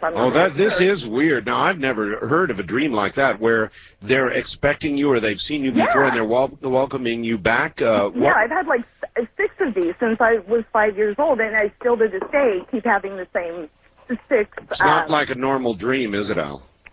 No, not really. You know, and then there are some possible explanations of what you may be experiencing. Okay, well, let me finish. And so anyway, the last time that I had this one certain one where I see this little boy in the hospital, he put his hand on my chest, and I have in the past had a heart murmur, an extra heartbeat, I guess. And I've had EKGs to show this, and I've been on atenolol, which is they treat the extra heartbeat and high blood pressure with this medication. Well, the little boy put his hand on my heart, and he said, I want your heart to be healed. And all of a sudden, I just shot up in bed, and ever since that day, I have not had my heart problem. And immediately went off the medication, and I have never had that problem since. Wonderful. It was so neat. Wonderful. And I haven't been able to get back to him since, and I really want to go back and thank him. Mm-hmm. That's it. That's very interesting. Yeah, you know, I thought I'd go in and share that with you and see what you thought about that. Well, I've heard a lot. I've heard some similar stories where people have gone and experienced things with a child or their mother or a dead aunt or whatever. Or, you know, guides are there for you, but they don't always present themselves exactly as you would think. Like right. if they feel that they are a male entity or a female, they may present themselves to you as a child, so you feel less threatened, so you feel comfortable, and you know that happens quite often. And the fact that it manifested physically by healing you also tells me that it's possibly an angelical kind of encounter or a guide type of thing, or it could be someone who is that, you know, because I believe in reincarnation, you know, right, it could be a soulmate of yours that is still on the other side, that is caring for you or loves you and is able to help you. Boy, that would be so neat. Well, maybe you'll get back there, ma'am. Al, how are you doing? You still awake? I'm fine. Yeah, I'm you do. energized. You sound. It's my favorite subject. I know you sound awfully awake. Yeah, I am. All right, in that case, let's have you stick around. The phones are going absolutely berserk, as is my fax machine, so stay right where you are. There's more to come. Well, we're going to play a little hardball here, Al. All right. Here's the facts. I'll just read it to you as is. Art, while your guest is very interesting, relating his experiences on OBE or about OBE, I feel he is not telling us about the dark side of this. When you have an OBE, your soul leaves your body. There are disembodied souls that are either lost or evil, and if you're not careful or don't know how to protect yourself, they will try to occupy your body while you are traveling. Please have Al tell us about this. John in Eagle River, Alaska. Interesting. You know, I've heard that, but to me, seeing that I have done it so many times, I mean, not just once, not just twice, not even just 50 times, so many times, and none of those things, negative things, have happened, I can only share with someone some experience that I've had, and I haven't had anyone try to take my body. I would say this, though, that all spirits you meet aren't forthright and all-knowing and angelic. Of course, they're going to have their human personalities and traits, and they may try to play games with you or something like that, but you got to realize that you're no more defenseless. I mean, you're basically the same as they are, and let's try this. Let's try this. Aside from somebody occupying your body like a burglar sneaking in when you're not home, can there be any harm done to you in the astral plane? In other words, let's say that you're traveling about, and good old Saddam Hussein happens to be traveling about. Comical example or not so, and can you meet somebody with evil intent? I would say you could meet evil, you know, that you can use that word. I would say that maybe with intent that wasn't in your own best interest, but you have an up on them. The thing that especially if it's a deceased person or spirit, you can always return to the physical. They can't. And you're not that defenseless. If you really understand who and what you are and who and what they are, you'll realize that you're very much on equal ground. How do you discern the difference between the deceased traveling about and other OBEs? And that's kind of interesting, and it's not something that I'll say, okay, you know, look for the red light on the forehead or something like that. Right. It's not like that. You know things that you don't know in the physical. You're open to understanding and thoughtful forms and experiences that are almost indescribable. It's very indescribable. It's very difficult to tell you how you get this knowing, but you do understand what is what. Or at least you get an inkling of what is what, and through that knowing, I'd say, that will enable you to deal with the situation accordingly. So it's not like they're wearing a little label. No. But you know, in other words, I'm not even sure how to explain what that understanding is. Okay, in other words, in that plane, plane, you just know. Yes, you do have an understanding of what's going on. All right. First-time caller line, you're on the air with Al Taylor. Hi. Another thing, let me mention this real quick, Art, is you can access your higher self in an instant in that state. So always, if you feel fearful, always ask for guidance from your higher self. All right, I do have a question about chemicals and several other questions, but I'm going to defer to callers. Somebody all the way from Honolulu, Hawaii. Hello there. Hello, Art. How's Honolulu this morning? Oh, it is beautiful as always. Of course. Don't you guys ever get tired of that? I mean, unrelenting beauty. It's just terrible. I wake up and I see the mountains, and you smell the flowers, and every day it's just awful. Paradise, paradise, paradise. All Do right. you get tired of rubbing it in? Never, never. All right. Anyway, you're on the air with Al. Great. Good evening, gentlemen. I was so excited to turn on the show tonight and find out what the topic is. It's something that I've been experiencing since I was about 16 years old, and you can't really talk to your friends about it. Mm-hmm. You know, I've spoken to my husband several times, and sometimes he raises an eyebrow, and I've kind of cut that a little bit. Right. But I've been having OBEs since I was about 16, like I said, a couple times a month, and I wasn't quite sure what to do with them, and sometimes you get scared, and I didn't know a lot about it. And I want to say, too, I do have a couple questions, but I do want to tell people that many times I've had the dreaded paralysis also, scared the bejeebies out of me. And sometimes I'd go straight through, and sometimes, you know, I would just be caught in that paralysis, and I really didn't know how they were connected. And then I started reading about astral projection and, you know, trying to get some answers. And I read the most important thing. I read that when the paralysis happens, calm down. Instead of trying to fight it and you get frantic and you want to wake up and you want to move something and it gets crazy, relax. Right. And you go right through. How do you do it, though? How do you do it? Great. I'm asking you both. How do you do that? I get to that stage, that frightening stage, and it's easy to mouth the words relax, but how do you do it? Well, Art, I can say this. Before we spoke today or had this program, you didn't know much about it. Now you know a little bit more than you knew before, so the next time you experience it, I think you will react a little bit differently. Even maybe the third or fourth time. If I can trust you, Hal. Do you know how important that is, what you just said? I swear, it's like magic. Okay, I tried to remember that before I went to bed, and I have them spontaneously so often. And you try to remember it, but you can't. You're too scared. Right. And about 6 months ago, the first time, it was like I said, just like magic. I was paralyzed, and someone was coming towards me. That happens sometimes. I was so damn scared. I was panicking, and all of a sudden, I remembered what I read. Just just all of a sudden, I said, "Calm down." Just calm down. Right. And in remembering it, in all my faculties about me, just remembered it, and I just went straight forward and came out the other side. It was the most exciting thing that I've experienced. I was so excited with all the possibilities. I was like, I'm here. Oh my God! I looked at my hands and I saw myself, and I woke myself up. And I've done that so many times. I've done that. Too much enthusiasm, too much excitement, that brings you back real quick. It sure does. It sure does.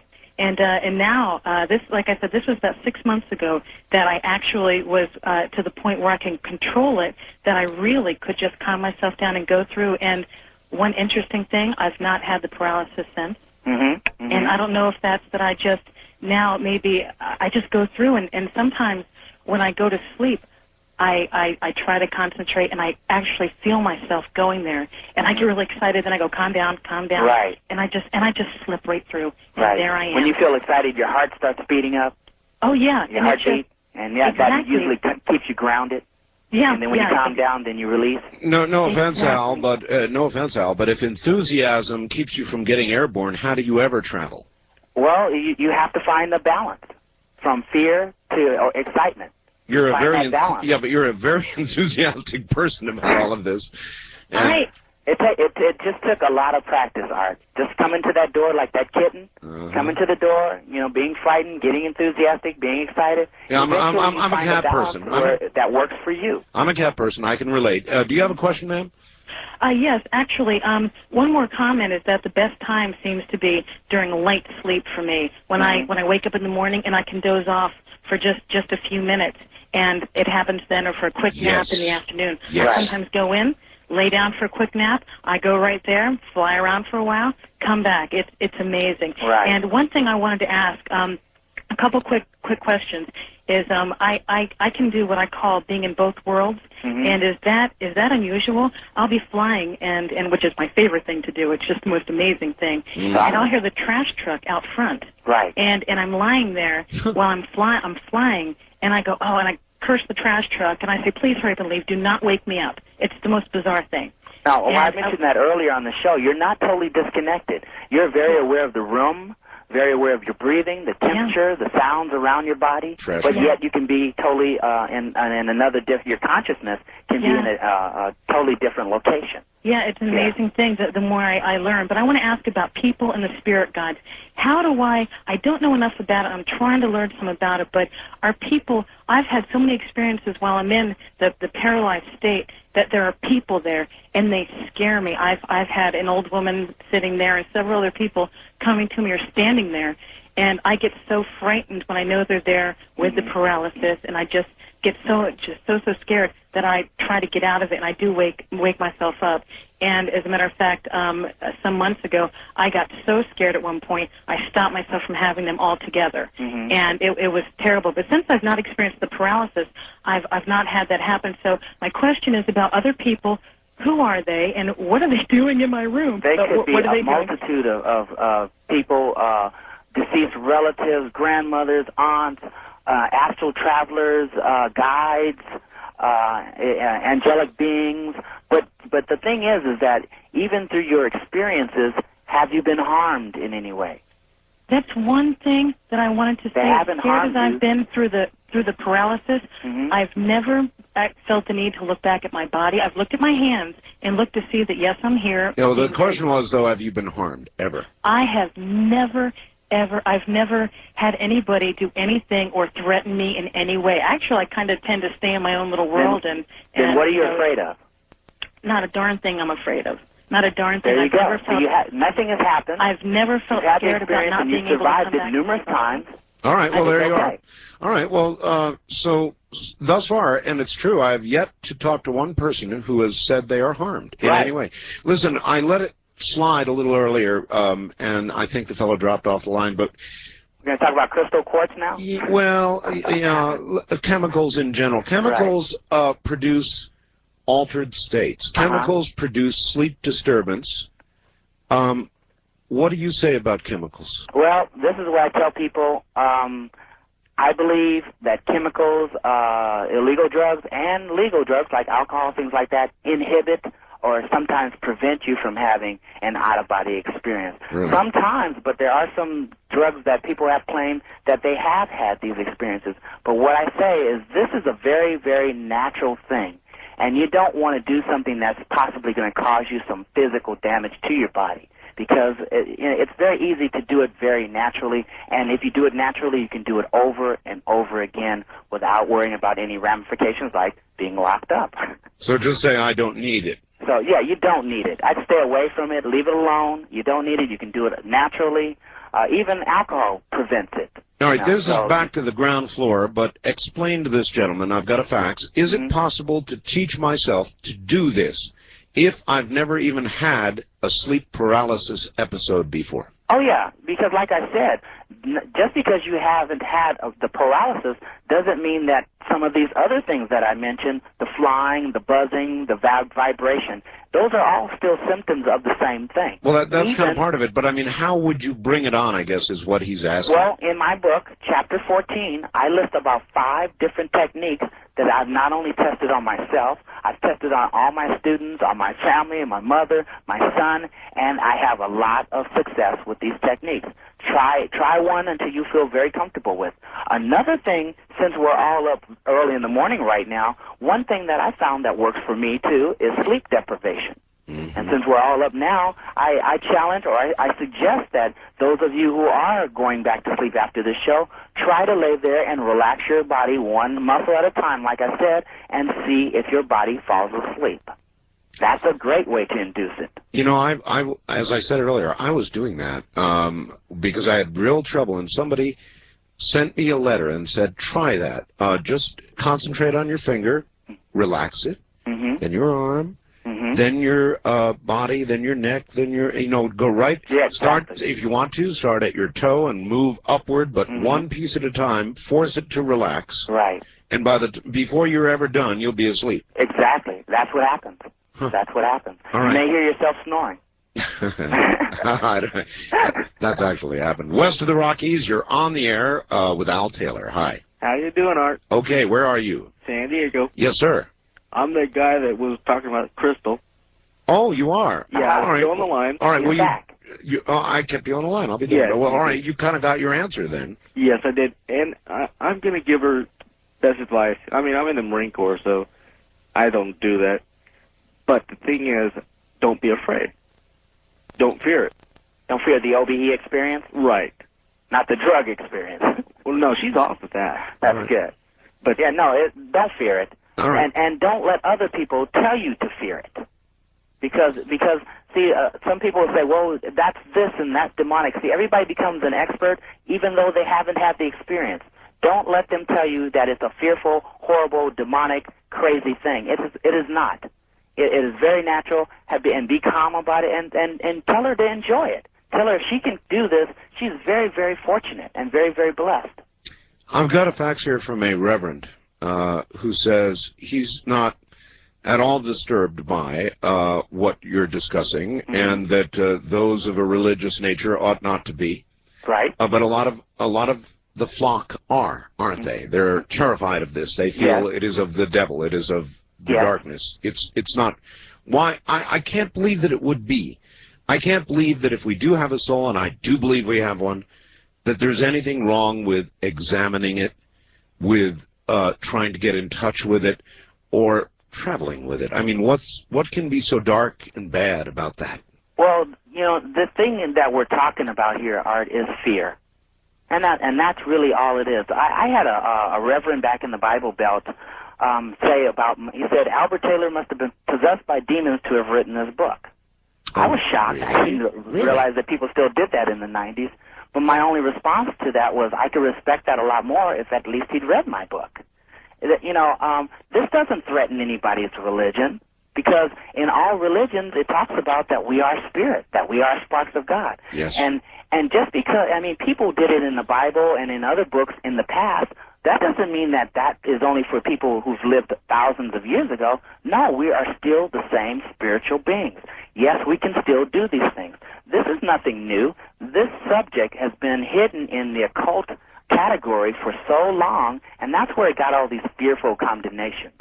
But it's out of that category now, and now into a new category, and it's okay. As a matter of fact, I think it would reconfirm any spiritual belief or religious belief that you may have. Well, Al, about 100 years ago, we'd have put you up on this big piece of wood, and we'd put kindling wood under you, and we'd have lit you up. And the worst thing that would happen to me is I would have ended up in a permanently out-of-body state. Well, yeah, that's exactly right.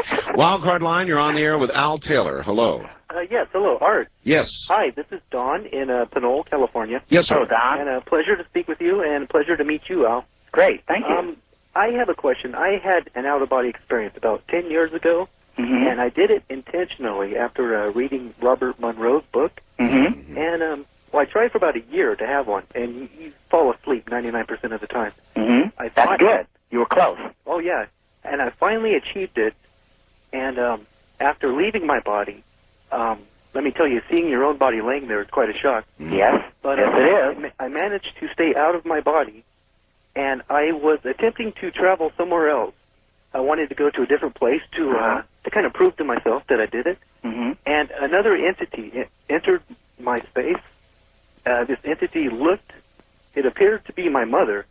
It looked like my mother, and this entity was scolding me, yelling at me, kind of like what are you doing? Really? And I'm curious, was that a guardian angel possibly? Was that Your mother is alive? Yes, my mother is alive. You could say guardian angel. You could say guide. Scolding you meaning well, I never felt threatened. It would be just like if your mother was yelling at you. She would never hurt you, but you could tell she was upset with you. Yeah, and it came to you in an image, like I mentioned before, and something that you would not fear unless you fear your mother. But it came to you in an image that you would not fear, yet it was being authoritative. You mean something like, you get back in that body right now? Precisely. Really? That was sometimes they govern our experiences because you're not ready. And sometimes they they'll hold you in, as a matter of fact. They'll keep you in the body to keep you from getting out because you're not quite ready to experience something. Or maybe you'll have an experience that may terrify you to the point where you'll never want to attempt it again. Well, it's the strangest thing. After that one time, I am still interested in the subject, but I've never had the desire to do it again. Well, maybe you should let that fear go. And now, I'll say this. You used the cat analogy earlier, the kitten, I think, right? Uh-huh. You know, I've got house cats. I don't let them go outside. I think that's bad. Cats die. They get squished on the road and eaten by coyotes here in the desert. And so when my cat wanders outside the door, I usually say, get back in the house right now. So maybe his mom was, in essence, saying that to him. That makes perfectly good sense to me, Art. That's what it sounds like to me. All right, Al, stay right where you are. Dear Art, I send you this message because I love you. Many babies die in their crib because of early OBE, the medical term for its crib death. My cousin died in his sleep. He always talked about a strange, death-like feeling trying to take him in his sleep. This led him to the occult. He told us one day he's going to give in to the feeling and leave his body. He's now dead. He died in his sleep. You want my comment? Sure. Well, you know, like I said, unfortunately, there's a lot of people who aren't really experiencers, who have opinions on this particular subject, and what really is interesting about this type of thing is it's generally motivated by fear. Now, this person I have had a cousin who passed away who was able to travel out of body, but just because he was able to travel out of body had nothing to do with the timing of his death. Another thing is you got to realize is that there is a plan. Nothing happens by accident. There is a plan to this whole thing, and just because you travel out of body doesn't mean that that plan is going to be canceled out and now you're going to die, and everyone that was supposed to benefit from your life and that you were supposed to help now has to do without. It doesn't work that way. There is higher guidance. It's not a human thing. It's more of a spiritual thing, and I would say even a God thing. There is a plan, and you have to have kind of faith in that plan. I mean, everybody, if you're whatever religion, you're going to have faith of some sort, and there is a plan. Everything happens exactly as it should. Well, I think they will understand that. First-time caller line, you're on the air with Al Taylor. Hi. Hi, this is Christy from the Tri-Cities, Washington. Yes. Hi, Christy. And when I was 16, I used to have out-of-body experiences, and with the buzzing you were talking about, I had that, but I also, after I left my body, I'd be like up above, I felt like, and I felt like I was spinning around really fast. I don't know what that was. And I didn't really know a whole lot about it, but I didn't really go anywhere. I kind of went around my house and just simple things. And then after I read about it and I started getting into it more, something else started happening. I would go into, the paralysis and go beyond that, and I would go into like a dream. It wasn't like an out-of-body experience. It was more, like a dream. Weird things would go on, just, how dreams are. And, but I could control it like an out-of-body experience. And then they started turning into like nightmares. And then I would try to come out of it to wake up, and I would have to say, I thought if I said, I want to wake up, that I could, come out of it. And I couldn't say it. And then finally, if I did say it, I would think that I woke up, I would, sit up in bed, but the dream, the nightmare would continue. And I'd have to do this 5 or 6 times before I would actually wake up. So, now, and in the beginning, you said you could control it. Yeah. And then when it became a nightmare, did you forget you could control it? Did you panic? I couldn't control what else went on. I could control what I did. When you say you couldn't, did you try? Did I try to control what they did? No, I didn't. I didn't do that. See, you know, it's kind of like you're driving down the freeway, and a car cuts in front of you, and instead of using the wheel to maneuver out from the way of the car, meaning change lanes, what you did is you panicked and put your hands over your eyes. Yeah. If you thought about it, you still have control of the car. You still can do stuff, but you forgot that you had that control because of what happened visually or whatever your senses picked up. You still have control, even when you think it's a horrifying dream. In the beginning, when I had lucid dreams, I would dream, I'm afraid of ghosts, at least I have been up until recently, and I would have dreams of ghosts chasing me or haunted mansions, things like that, and all of a sudden I would be very aware, oh yeah, I'm dreaming. And being very aware of that I was dreaming, I would just change the dream, and I wouldn't forget because of the terrifying experience that I could, and I did. And you can always fly away. You can even change the situation. Another thing you mentioned that's very interesting, as we haven't touched on, is that when you get into the paralysis, there are so many forks in the road there's so many avenues that you can choose. One of them is creating a dream. And I've done that numerous times. And that's when you relax and let go, and instead of rising above, you start visualizing things. And you can create a dream to experience. But you got to remember, you are the actor and director of this play. You haven't lost control in any way, shape, or form. So don't forget that just because something happens that you didn't expect. Okay, that's interesting. You haven't lost any control. You just forgot you did. All right. Can I ask one more question? Yes. Okay, since that happened, it scared the hell out of me, and I kept myself from having it, and that was 2 years ago, and I haven't had one since. But recently, I began having the paralysis again, and I've made myself wake up because I'm scared that that's going to happen again. Well, are you finished? Yeah. Well, just because, the fearful thoughts are what causes your fearful experiences. And hopefully read my book. You'll see I had some really incredible fearful experiences, and I survived every last one of them. And after years of traveling, I look forward to traveling out of body more than anything you could imagine. And I recommend it for anybody, and I'm okay. And I understand about my fearful thoughts. The more I understood about how my fears created my experiences, it took practice. It wasn't like a light switch. It took practice for me to understand that and to calm my fear. And the more and more I calmed my fear, the less and less I was having situations that were frightening me, and the more and more open I became, and the further and further I would go. All right. That makes sense. Wildcard Line, you're on the air with Al Taylor. Good morning. Good morning again. This is Jake from Plantation, Florida. Hi, Jake. I spoke to you before the show, so I figured that didn't count. I'd like to say that this, of all programs in the last 3 or 4 months at my station down here, which went off the air at 6, but I did want to speak to Al.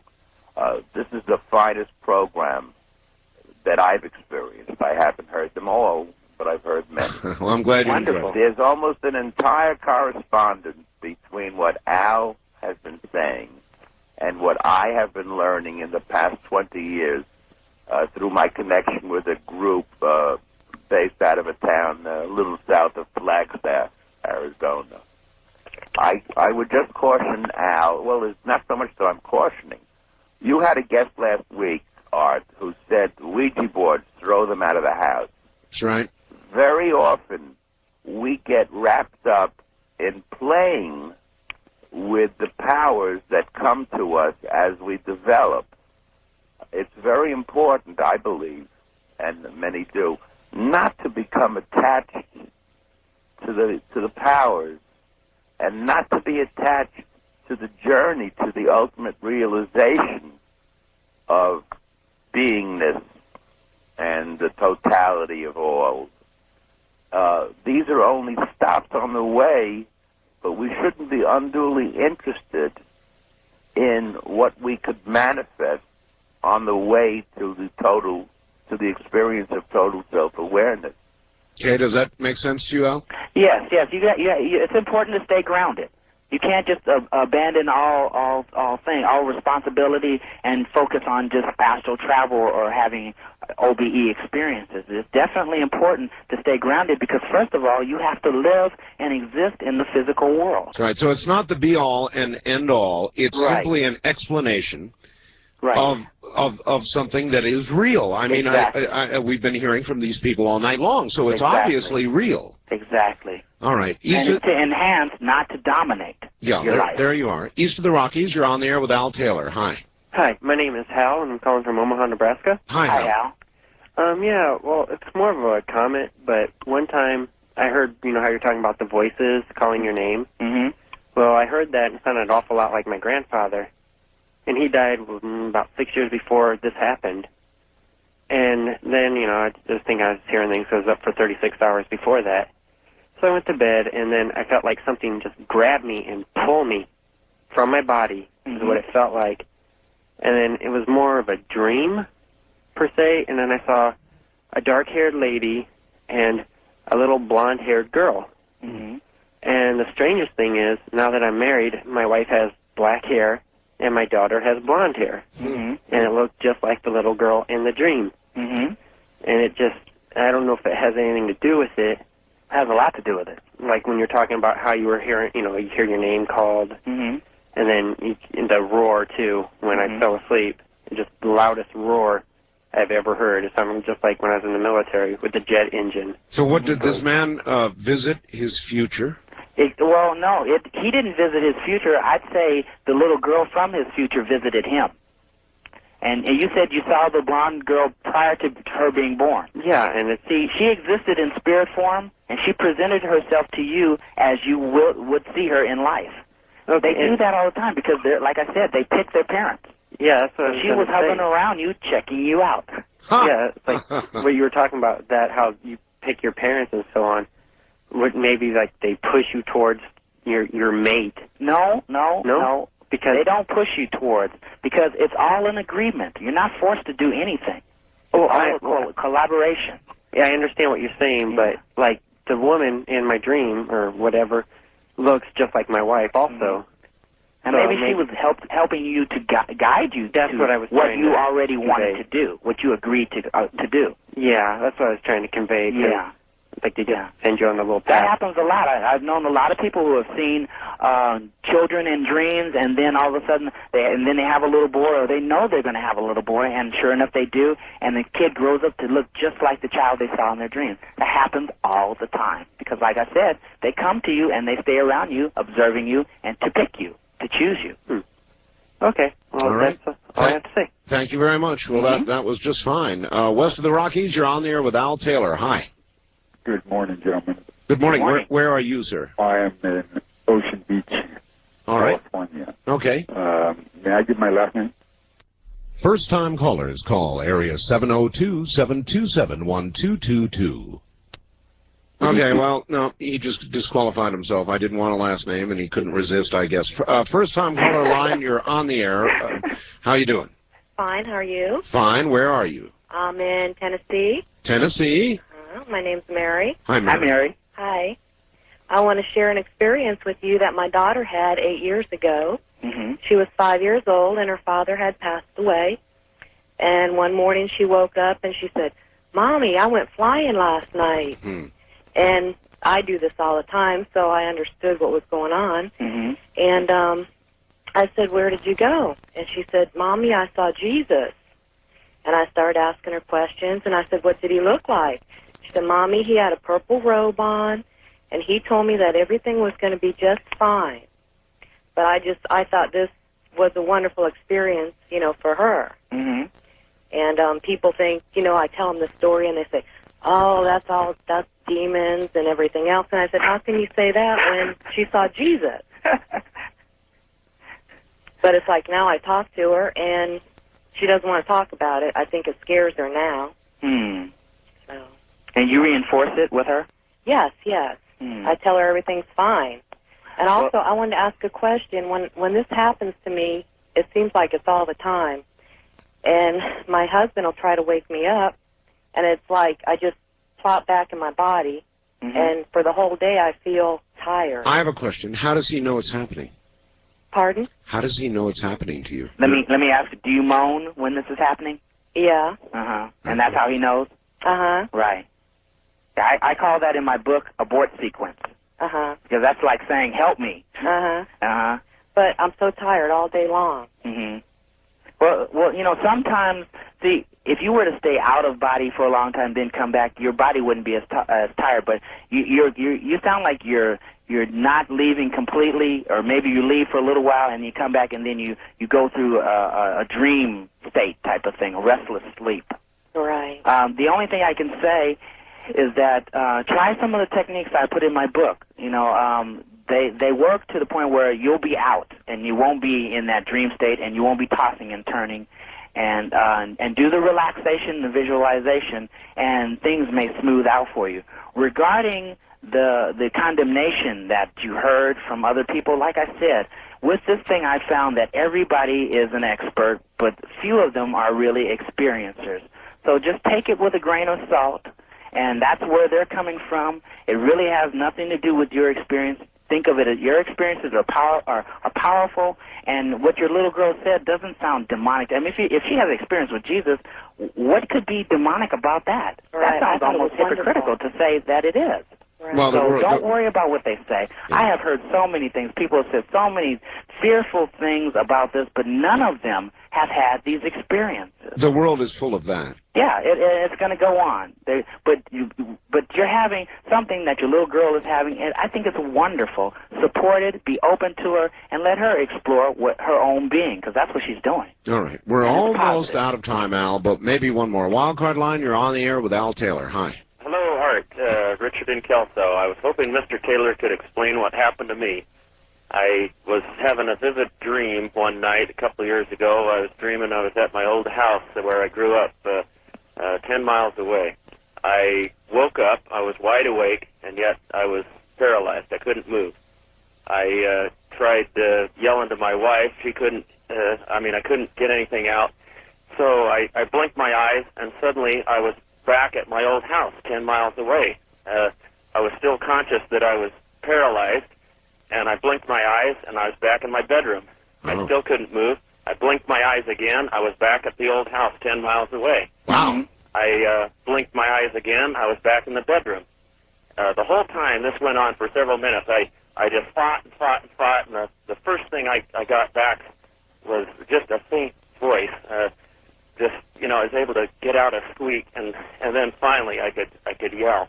Well, what happened? That was classic, wasn't it, Al? Yeah, I hear that a lot. You know, a lot of people go to old houses. Let me ask you this. Was the house different from what you remember? He's already gone, so we're so short on time. Yeah, a lot of people have experiences like that where they go to their old house, because what's happening is, you know, there may be a part of you that is very comfortable and drawn to that, and if you're in that state, you can create it or even experience the old house, and it doesn't matter what time period, because there are no time limitations. All right, So Al. it's very easy to do that. We're woefully out of time.